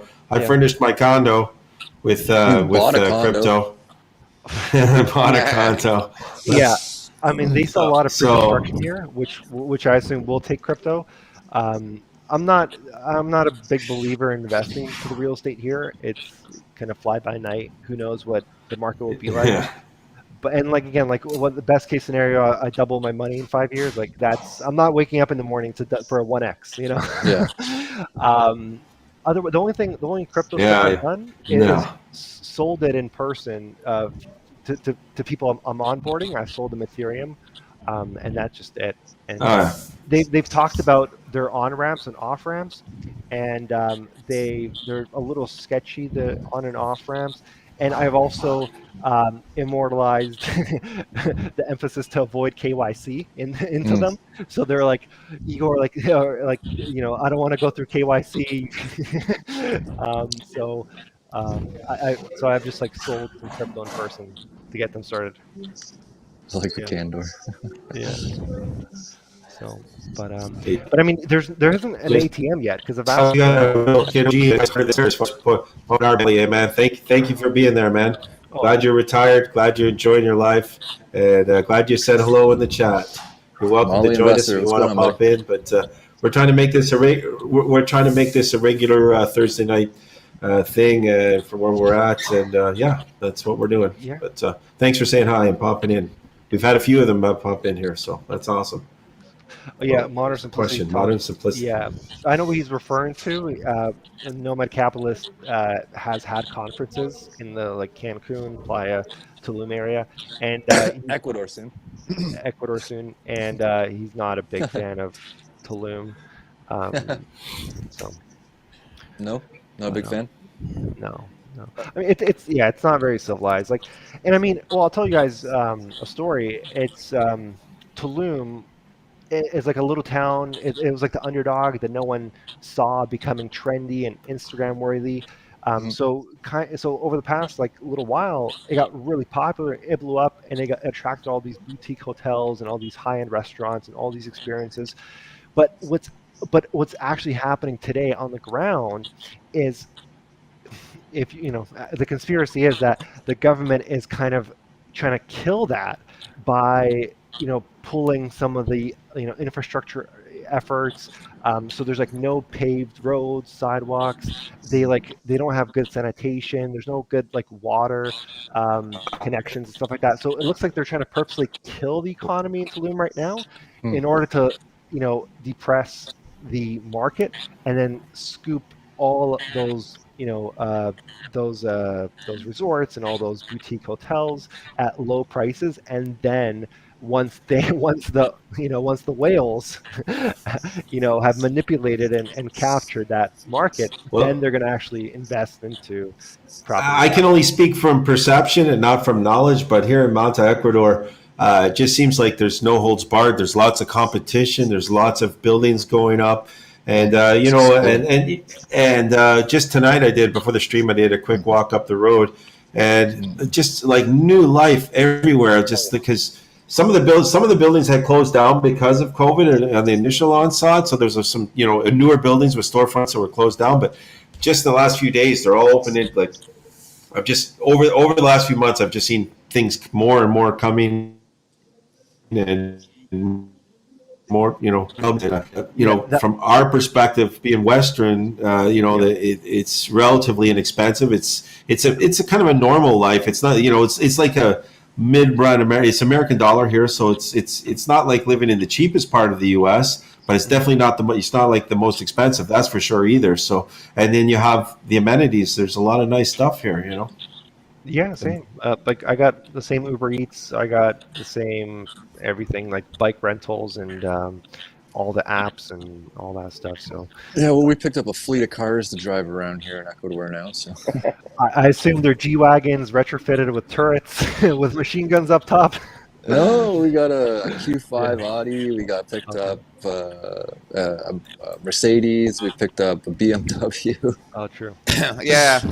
And you're looking for another one. Yeah, we were looking at another one the other day. Yeah. I saw that. The convertible BMW. Yeah. I know. I mean, you get that one. If you get that one, I mean, I can use a little one. Yeah. For sure. What I want to get is like a buggy or like a ATV, because you'll just see on the roads, besides like the motorcycles and the mopeds, it's really cool to see people drive ATVs on the road. Yeah, there's some pretty good dune buggies. Yeah. I want to get I want a Can-Am side-by-side down here. Yeah. Yeah. So it'd be perfect for touring the beach, and especially the back. A little bit. I don't think my Argo would go as good down here. Back sand mountains. Taking one of those out in the back sand mountains would be awesome. Oh yeah. There's not too much sand out here. It's just jungles, and a lot of like reservations, like a lot of nature reserves. We went to a big biosphere, and like you mentioned, there was like dolphins, sea turtles, a lot of life that's like like the government like puts an effort to preserve. So there's like panthers next door. There's like jaguars next. I don't actually. I'm not sure about panthers, but jaguars for sure are in this area. So yeah, the government like actually invests into protecting that kind of nature, but there's a lot of jungles. But yeah, so. Sure. Hey, I just checked my Twitter. We got some people retweeting us out there. Taylor, I see you in there. Thanks, I appreciate it. He's been a guy's communicating with me.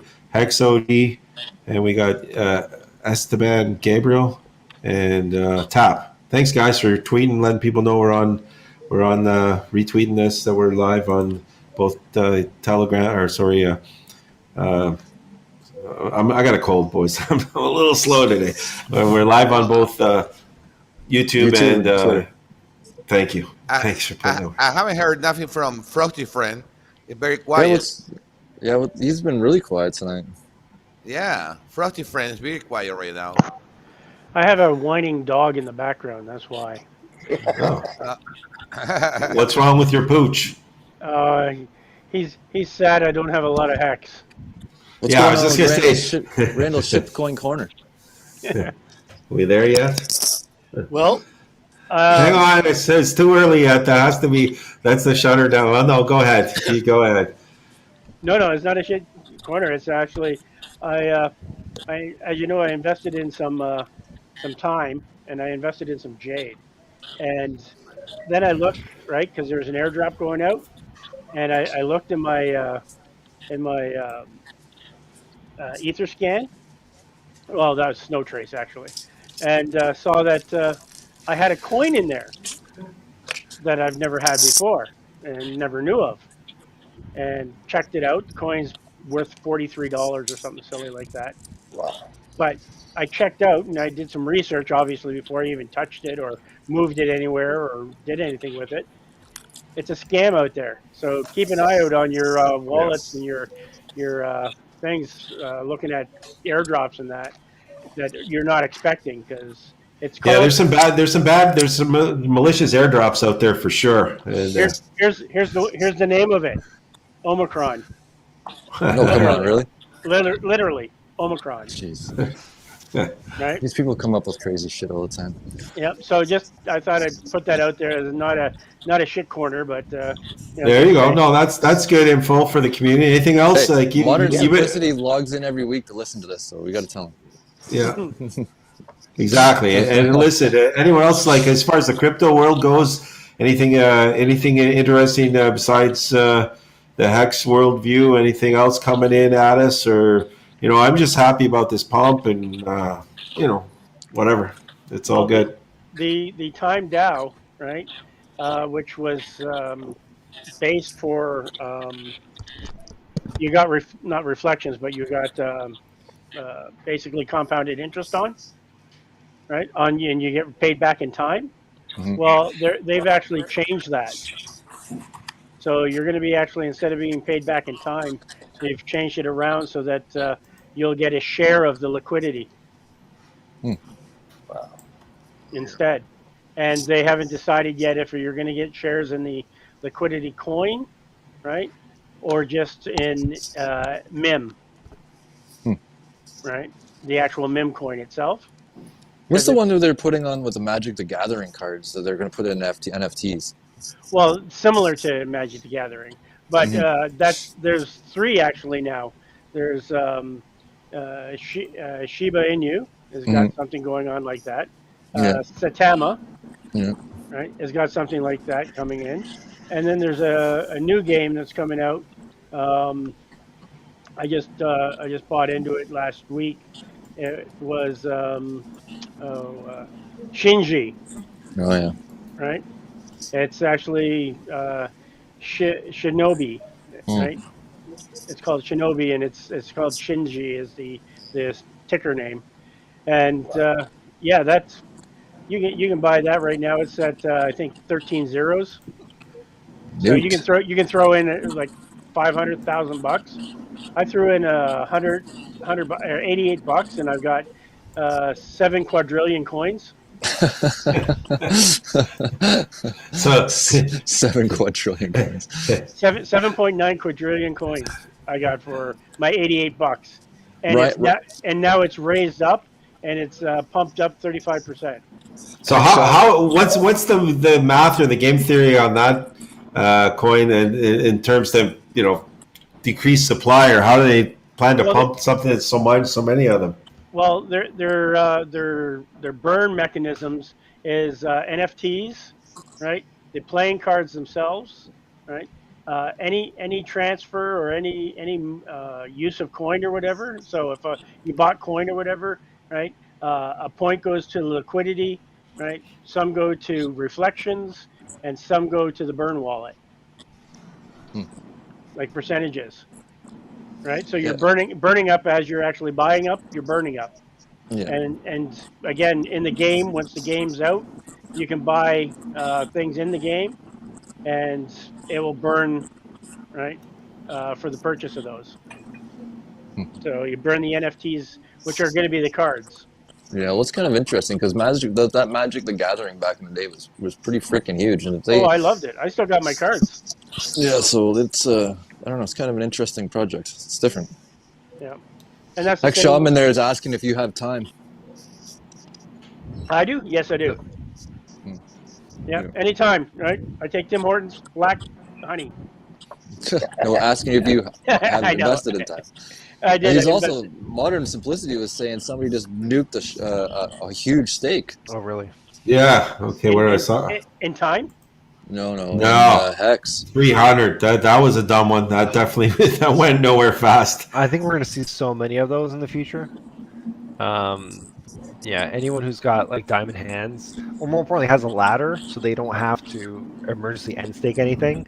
I think they're going to reap a lot of rewards as people. Yeah, we've had some good days. What was the payout today? Anyone noticing the? That's I think 5.9. Yeah, 5.95. I think I did notice too. We didn't do much research. I've been sick, but I think I noticed in the last 15 days we had about 1,200. I don't want to exaggerate. 800. Yeah, 800 plus new stakers in the last 15 days. So that's pretty. That's pretty good.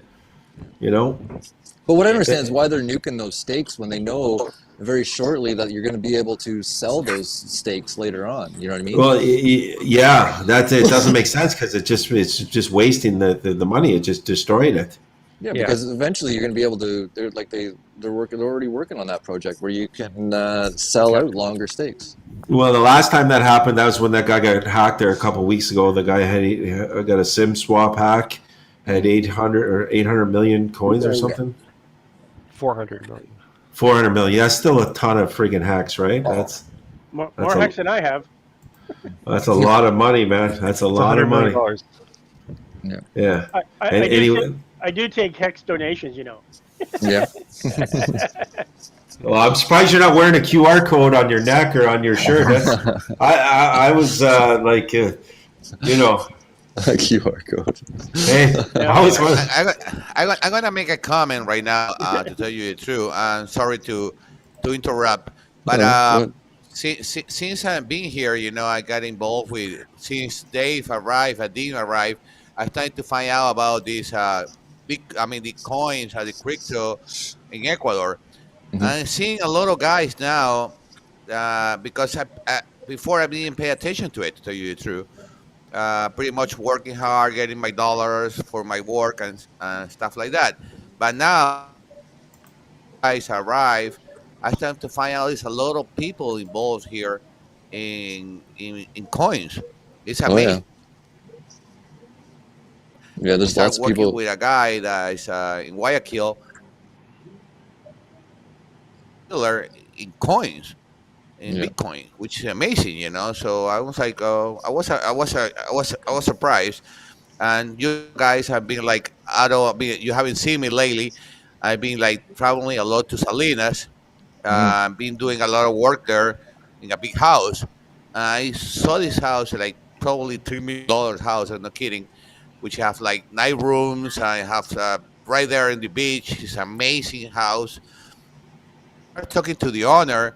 And the guy is involved in crypto. I was like, what the hell? So I said, I will take crypto. So So we took some money in Creek to tell you true, but like one of my dreams. Well, what happened to Jimmy? He got the Ecuadorian CIA got him. Or did you guys get around to starting like a Ecuador Telegram chat or like? No. So our main focus is not so much. So we've onboarded and worked out the logistics for a lot of stores and nightclubs and hotels. We got 2 hotel chains that we're going to bring online for our payment network here in Ecuador. But our main focus is to bring people from outside here and supply the condos, the cars, the liquidity pool to switch from that to cash, and then the payment rail for all the stores and everything else here in Ecuador. So people come from outside with crypto. I'm good friends with the people that launched the stuff in El Salvador. So we're working on doing something similar down here. So we can bring basically crypto to Ecuador. So I think it's going to be very positive for Ecuador. And the local community, everybody here is very interested in it, and they're very excited to take it. Like we've got nightclubs, we've got everything. Furniture stores, factories, hotel chains. We got two meetings with 2 hotel chains here, which are fairly large hotel chains to take it. So yeah. It starts like this. I like this channel. Thank you for coming by. Keep commenting. It does start like this, and this is how things happen, man. It's bringing it together and keeping people together, keeping positive attitudes in dark days, and letting people know that there is optimism in the world. Not just it's not all doom and gloom. The rest of the world is spinning, my friends. And I mean, if it is doom and gloom where you're living, like. Yeah. Go where you're treated best. Go where you're treated best. One's acquire Hex. What is going to happen pretty much, it means like the more that we hear, the more we move around crypto here in Ecuador, more people is going to get involved. That's for sure. I mean, you see that is growing fast and start growing. The more we move, more people is going to start taking crypto, and more people is going to get involved. Like I say, pretty much. You're going to see probably right now less than 1%, and then you're going to see probably in 6 months, 5% of the country taking crypto. I'm not kidding. It goes that fast. It will go that fast. Well, it's like the way the money moves around in the world right now, especially in crypto. Yeah, Modern Simplicity asks, can he buy land in Ecuador with crypto? Absolutely. Really? Absolutely. You can buy apartments with crypto. You can buy houses, you can buy land, you can buy cars, you can buy whatever. Cars. Hey, Jimmy, don't forget to be working on my apartment. I don't think I'm going home for Christmas. I'm staying here, so the 31st, buddy. We haven't talked. Get to work. You're crazy. I told you, 15th of January. Forget it. 15th of January. That's not what they're saying. I don't have to talk much either about that event, but we're going to be holding one of the largest crypto events in the world here in next year. You want to talk about that some, Dave? What are you? Well, we gotta hold off. We got some meetings this week coming up regarding those crypto events, and it's going to be one of the largest crypto events in the world. But you may be wanting to look around for the hottest women in crypto. So we might be running the Miss Crypto World event here. That might be how about that? So be the first ever Miss Crypto World event. So far, my experience here with the healthcare has been phenomenal, and I saw also Dave's wife Cheryl get some amazing. She got the testing done and the care she needed, and I had a friend who was in the very same situation. I want that. The same situation as her in Canada, and he was put on hold, and then of course the stones in the gallbladder broke up there, and he ended up. Almost on deathbed, a young man, a father with babies at home and stuff. And this is in the East Coast anyways, so yeah, I don't know. I just can say my experience so far has been amazing. Yeah, no, the healthcare here is really good, and it is a 2-tiered system. They do have a healthcare package here. They have, which is some of it is government subsidized. There is a healthcare plan for expats that you can buy. It's about $50 to $60 a month. And it goes up to $200 a month per person, and then you also got private healthcare, and the private healthcare isn't bad. Like tell them all the dental work and roughly the costs that you got done here. I don't even barely remember the numbers, but crown, and just that alone, the people do dental tourism here. So shout out to, what is it? Oh, my dentist, where's my receipt here? They're all over the internet down here, but they do great work. Victor and his wife there. Oh, yeah, sir. No, I just they're awesome, and I've had a root canal, and I just had the crown put on today. No pain, very professional, attentive, very flexible, easy to work with. It's great. There's cheap, super cheap. There's a Hexagon in Mexico who's on the West Coast, and he's got a stem cell clinic. And he makes YouTube videos kind of educating on the different procedures, either stem cells to aid some sort of issue you have, or stem cells to, all that stuff. So, I mean, yeah, part of my priorities of becoming wealthy is also being able to take care of myself, especially when I'm older, and stem cells is something I believe in, and I look forward to potentially getting. Hey, I got some problems with my knees. Can you get your knees repaired with I don't want stem cells from some other human. Can they take it out of my body and put it back in me to fix my knees? Or do you know anything about that? I don't know much about it, but I'll send you the contact of the Hexagon. Yeah, I got a friend who's up there. Apparently, a lot of the big UFC guys and stuff go to Colombia, up in Medellin, I believe. They have a huge clinic there, and it's he's in pretty close with them. He's another guy. He's from the East Coast of Canada.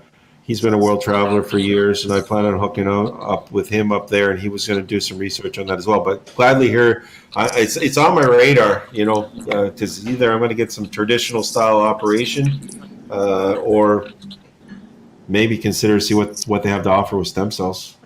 Yeah, for sure. No, you can get it, you can literally get into an MRI here the same day or the next day. You know what I mean? And that's what happened to my wife. She had the gallstones, and they found the gallstone. She had a 5 centimeter by 7 centimeter by 6 centimeter gallstone. They found it on the Thursday, and she was in surgery by Monday morning. Wow. So that's good. So yeah, so the service is amazing when it comes to healthcare. And that's what I was referring to, that my friend had the same one. They knew it was there, and they just let it. He went in a couple times, bent over in the hospital, sent him home, and then 2 weeks later, it was like, boom. Anyways, it was bad, very bad. Well, the trouble is, when we were back home in Toronto, we were on a waiting list to find a doctor. We couldn't even get in a doctor, so it's kind of a blessing in disguise that we got down here, because they got her in, they got x-rays, blood work, everything, and the doctor came right to the house. The blood work came right to the house, took it right here, took it back to the clinic, and then they just went over to get the x-rays and whatever else done. And yeah, like if we hadn't come here, then it would have ended very badly for us. So it's kind of a blessing that we ended up coming here, and they found it as fast as they did, because we've only been here for at that time a little over a month and a half, and they found it. So did you say how big that stone was, Dave? Was it 7 or 8 centimeters, something? It's 7 centimeters by 6 centimeters, like the size of a golf ball. Yeah, bad stuff. Yeah, so. But yes, but back home, you can, like in Canada, they say that the healthcare is all this, and they're worried about coming down to places like this because of the healthcare. But we couldn't even get a doctor in Ontario, so I don't know. Same in the East Coast where I lived. I went 10 years without a doctor. So you're going to clinics, and when my kids were young, you'd have to wait in the outpatients. They had a throat infection. All you wanted was amoxicillin or something.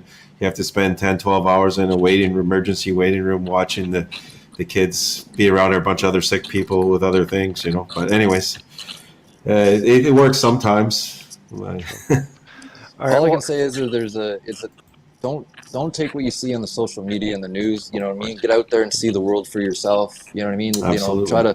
That's why we try to have that stream, just to get a little bit more insight of what actually is going on. You know what I mean? Trying to make some crypto stuff happen in the world. But things aren't always as bad as they seem. There's always somewhere else to go, and life is always different, right? It's just a state of mind and a matter of perspective.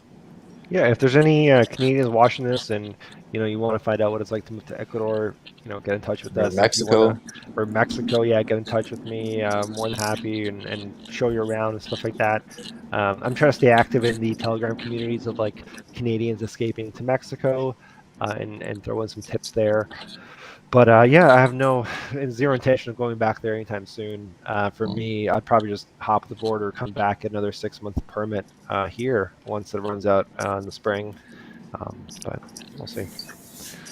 Yeah, so we just got our visas in. So we got our 2-year visas in. So nice. we're not going anywhere. So we're here for the long haul, and then to continue making things happen here. Yeah. So what I was asking about before. So we have a Hex Mexico group chat. It's got 150 members already.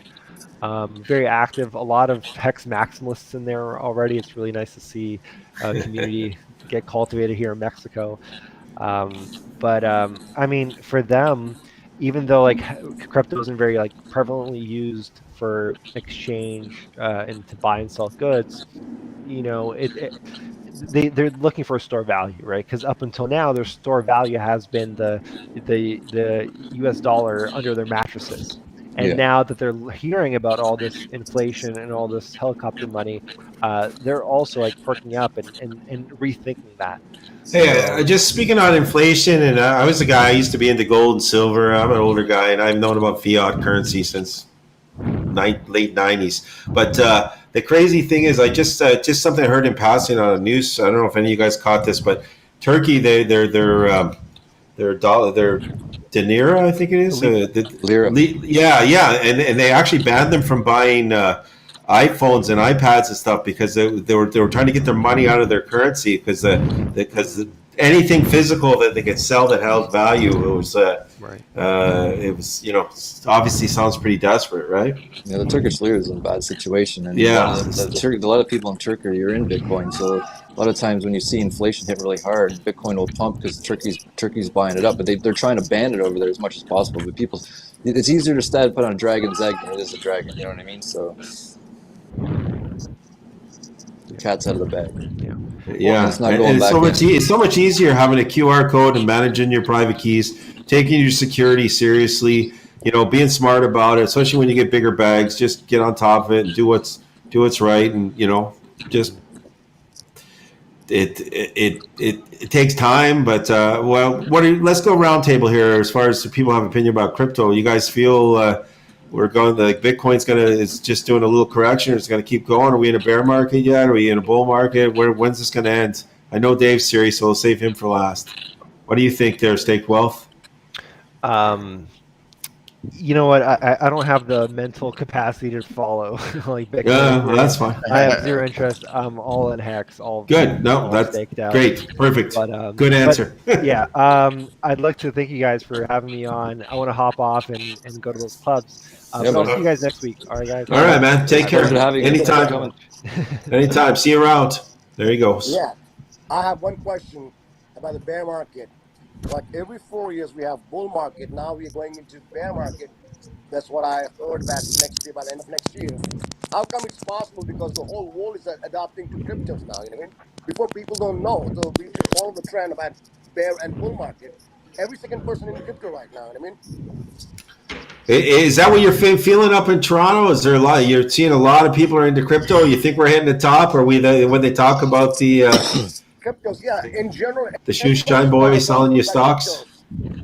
Yeah, I mean, there's a lot of people on stocks. They're sort of talking about cryptos, and they'll ask questions. So when it's a mass adoption going on around the world, how can we go into bear market like next 4 years? Yeah, no, I agree. I think they're going to pull out of the traditional stuff as much as the other markets hate us, and then they're going to come looking for things like Hex because you want to buy a fraction of a Bitcoin for $10,000, or you want to throw $10,000 at thousands of coins. Right. That are, that's my thought. Well, I'm a firm believer in lengthening cycles and diminishing returns. And if you can clearly see over the last little while, over the last 2 cycles, 3 cycles, that those cycles have been getting longer and longer, right? And the ROI of Bitcoin hasn't been gone up as much. And we're in the same thing, right? So I'm expecting, this bull market could continue all the way into 2023, but you know what I mean, somewhere like second to third quarter of 2022 or right into 2023, and that would not be unrealistic, right? And then we have a shorter downturn and then back up again because the economic mass of that is just becoming harder and harder to move up. But I don't think we're in a bear market yet at all. I don't think Bitcoin's done being up because I think we still got a ways to go. Alrighty, Frosty's friend, what do you think? You optimistic about crypto in general, or what? This is my analogy right now for the market. We got a big ball, which is the market, right?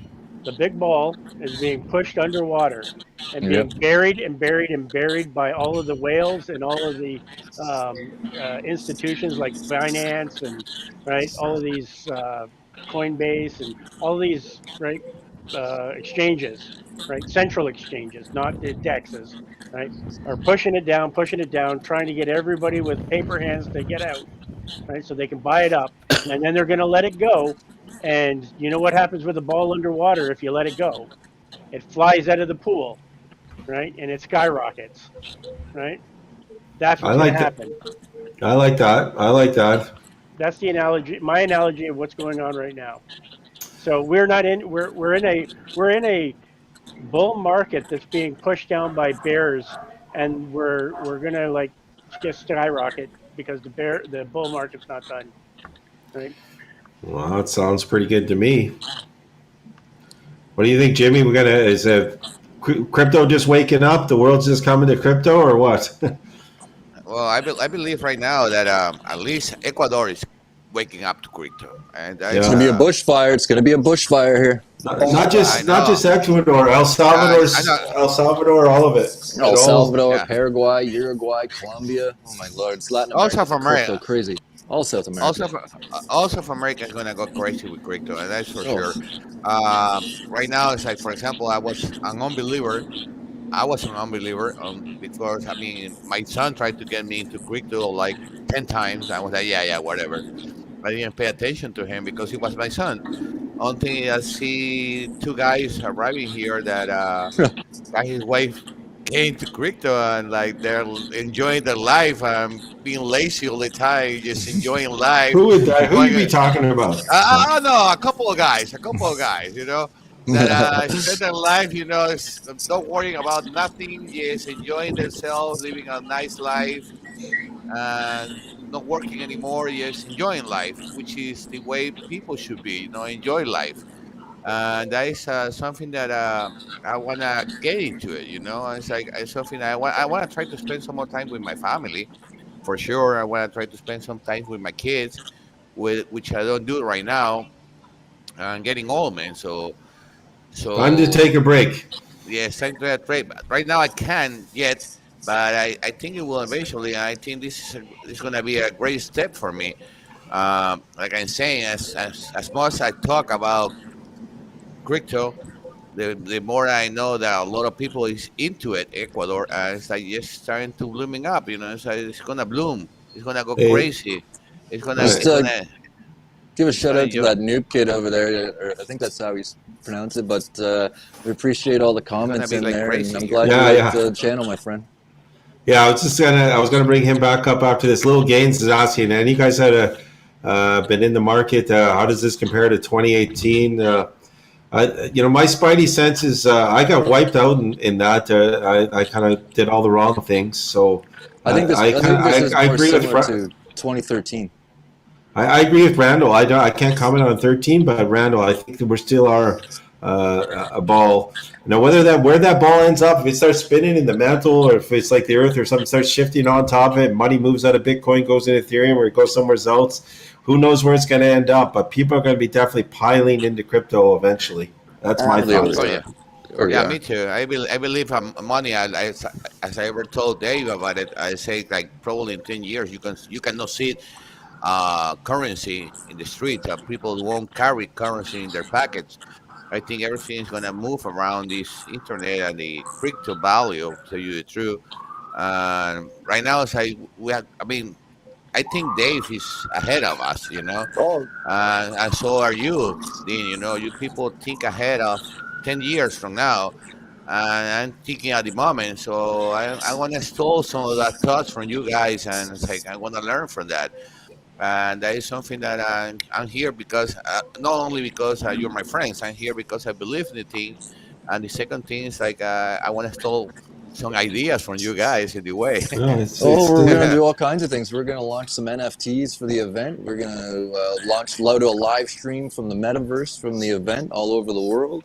So yeah, we're working on getting the metaverse going, and we're talking about people creating custom NFTs. So we got all kinds of crazy shit happening here in Latin America. You know what I mean? We're blazing trails, we're lighting bushfires, and shit's gonna fucking happen. And it all starts right here, just like stuff like this. Two crazy guys off a plane in Latin America. Dave and Hey, Yoden is you're the welcome. godfathers of Hex and crypto. Yeah. No, man. We're just Hexicans. We're just humble Hexicans. Yeah, my famous Hey, line is X is the way to go these days. You know what I mean? I know, for sure. I'm happy that it's going up again. I'm happy because Feed the bear, ride the bull. Yeah, Hey, there that's you mine. go. That's mine. There you go. Feed the bear, ride the bull, baby. Feed the bear, ride the bull.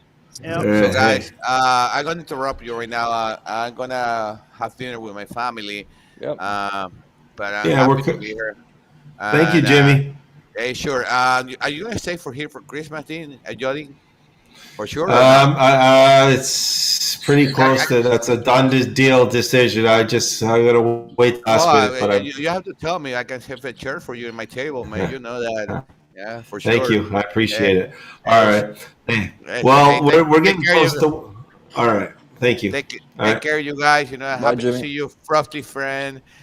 Saki, second time I see you here. Sorry I wasn't here Same last here. week. Some guys didn't send me the link, so it wasn't my fault. Sorry. That's right. Yeah. Never your But, fault. Yeah, I know. Take care, guys. Have Happy a All good right. night, my friend. Ciao, Jimmy. Bye. Ciao. Okay, bye. All right. Yeah, we're coming up. We got about so far these things have been rounded off about 2 hours and working out pretty good. So we're at 1 hour and 51 minutes. So anyone got some final thoughts they want to get out on the table? Yeah. We'll do our usual roundup and end with random. There you go. So, what do you got, Zaki? Oh well, nothing. I'm here just to absorb the information as much as I can. You know what I mean? And I just hang in there. You know what I mean? Hey, before we do this roundup, I just want to comment on Modern Simplicity's comment. Since you guys are moon boys, I'll say the opposite and agree with Richard Hart. Bear market, lots of laugh. And hey, I don't think my comment actually disagreed with that. I was saying that I was agreeing with Frosty's friend that the bulk is going to blast out of the water. I just don't know where the money's going to end up. It's which crypto is going to win. I have my feelings. I'm only betting on 2 or 3 of them. But, probably should diversify a little bit, but that doesn't really seem to work in my case. It's just a function of time. It's a function of time, yeah. I believe with Richard Hart, but only in the sense that it's an artificially generated bear market. It's not naturally occurring. That's not true, though. If you look at the chart, it is actually naturally occurring because it's exactly they're lengthening cycles and diminishing returns, which means the cycles take longer to play out, right? And the ROI is not as high. So if you go back to the beginning, when Bitcoin went up, from whatever, a couple $100s to $1,300, that ROI isn't going to be the same. So it takes that much longer for it to play out. So the cycles is so much longer now, and the ROI, if it goes right as a 50, it goes to 100, that's only a 1x, right?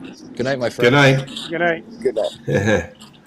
Well, I agree that you're getting longer cycles, right? And for the more stable coins like Hex, ETH. No, this is Bitcoin, Ethereum. You know what Bitcoin. I mean? Well, I'm saying they're established coins, right? Yeah. Right. So the established coins, right? Yeah, it's taking them a longer or whatever, right? But anybody that's going into the metaversing, right? That's basically it's the next generation, right? It's the next generation of investing. But they're all still functions of Metcalfe's law, right? So the only thing, Metcalfe's law is a function of an exponential curve. They all play out the same way, and almost every single crypto you can look at, they've almost all played out the same way from launch. You know what I mean? What the common denominator is, whether they're successful or not, is the number of users. So when you're looking at these things, you really want to keep an eye on the active wallet addresses. If you have a crypto where there's it's going up, but there's no the active wallet addresses aren't increasing, then you know you're probably part of a pump and dump. You know what I'm saying? So you really got to keep an eye on the user base in the blockchain.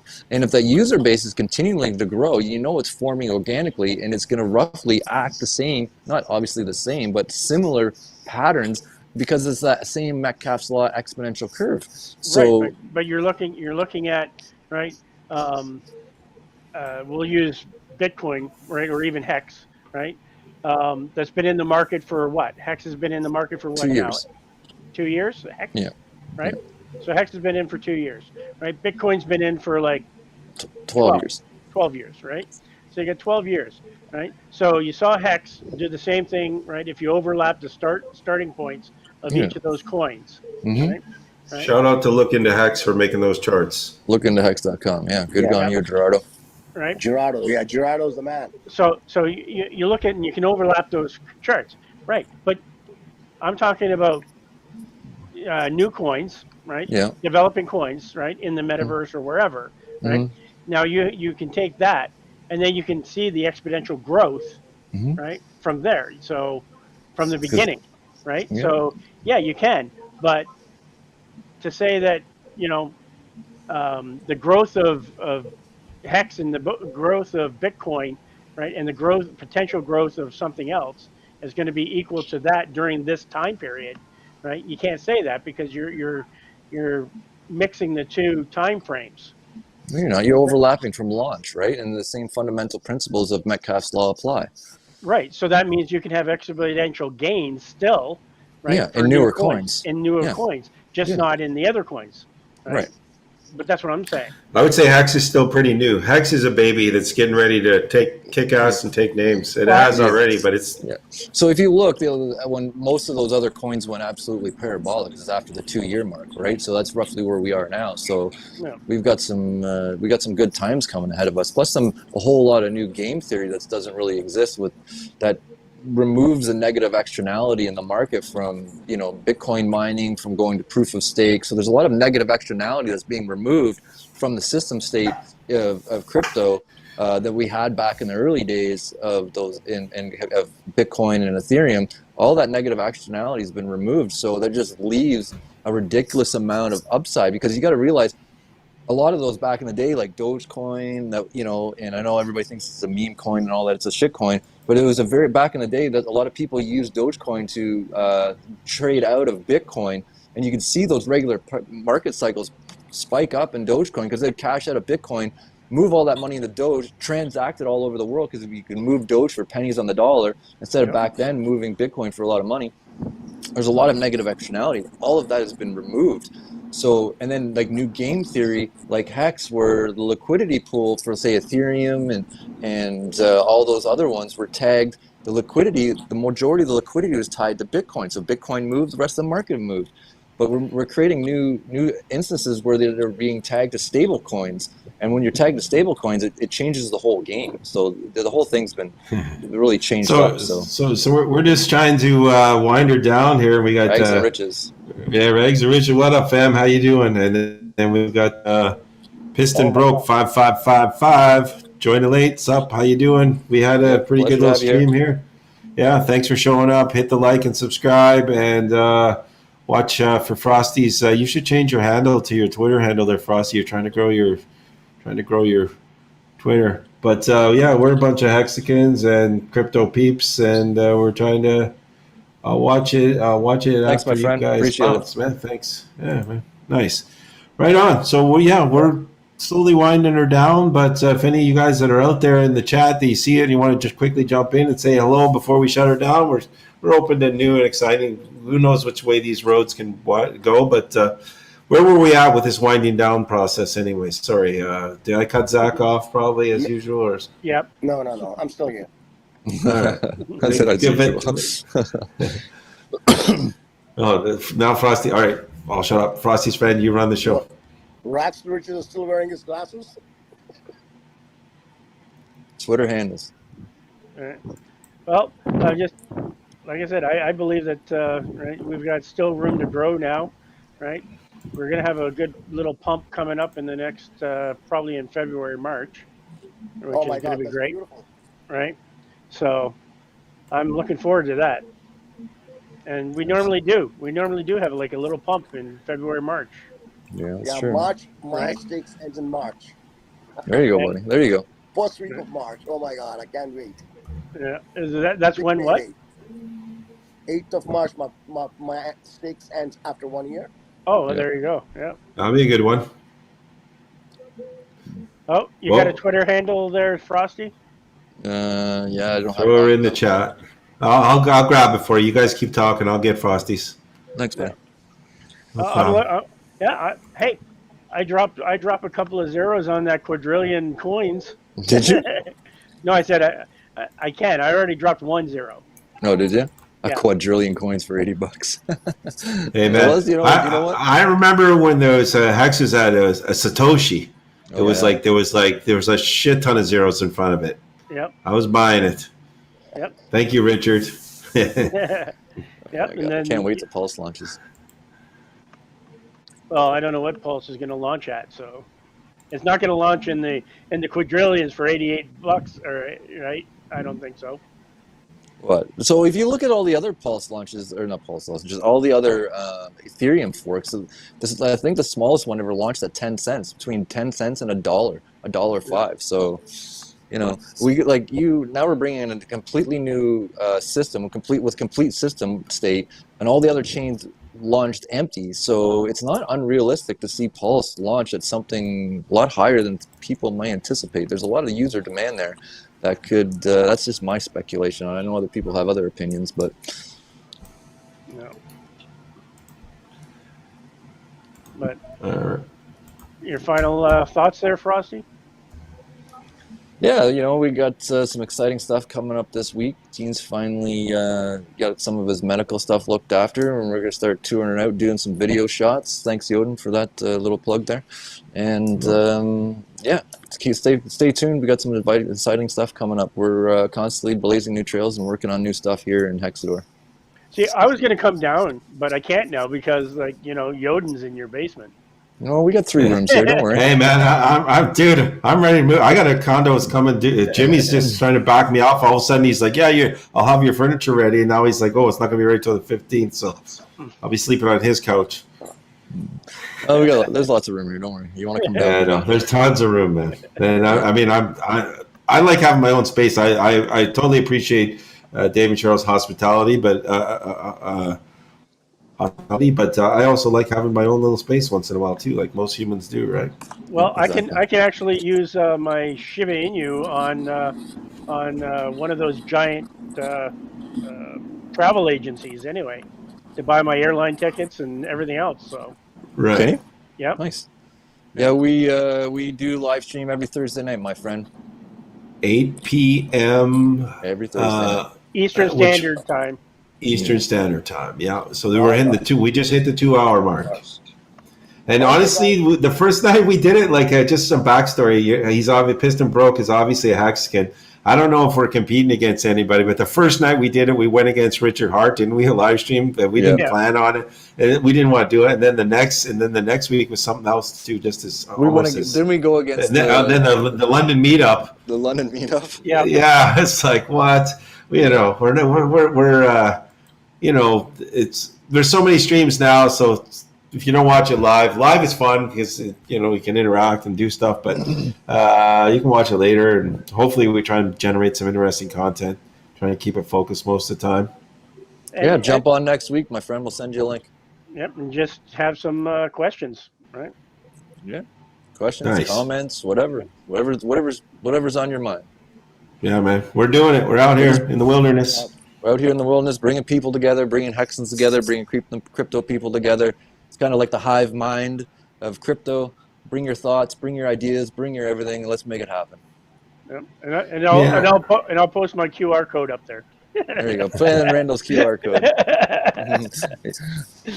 He's gonna wear a T-shirt with "Ride the Bull, Feed the Bear, Ride the Bull" and his QR code, a big diamond encrusted. Right in the center. Right Truthfully, I'm not about bragging rights or anything, but I think I was the first Hexagon that started putting QR codes in their streams. I got some early ones, man, like first 2 or 3 months, but I stopped streaming. So Regs has no ideas, by the way. Laughed my ass off. Excellent. All right. Hey, man. Okay. Well, we're going to wind her down. I think we're done. Appreciate you guys coming. I'm gonna roll that little video. Hey, how did that video sound? Or did that video look terrible, trashy on there, Dave? Was it all right? It was good. That was good. Yeah, run her again. It's some memes. And that's one thing I'd like to do is actually, once you start focusing, I like to do, I love memes and stuff. So meme reviews and maybe start getting a little bit of structure to this. But for now, it's just a free for all. And we all, I think we flow pretty good, except, Frosty's friend kind of, when I accused myself of cutting people off for about the 10th time and he agreed with me, I felt a little bad about that. But you're the host. You can cut. Yeah, man. Shut up. Get back in your room. No, I appreciate you guys, man. So, hey. You guys are all awesome. Don't you have a dog to walk? Yeah. Cheers, gents. Okay, guys. Go ahead. Yeah. I'm gonna call it a night. I'll see you next Thursday. Yeah, my friend. Hey. Thanks for having us. Thanks for coming on, Zachy. It was always good to see you, my friend. And we'll see you next Thursday. Yeah. Yeah, I thought. Fired it up in Ecuador.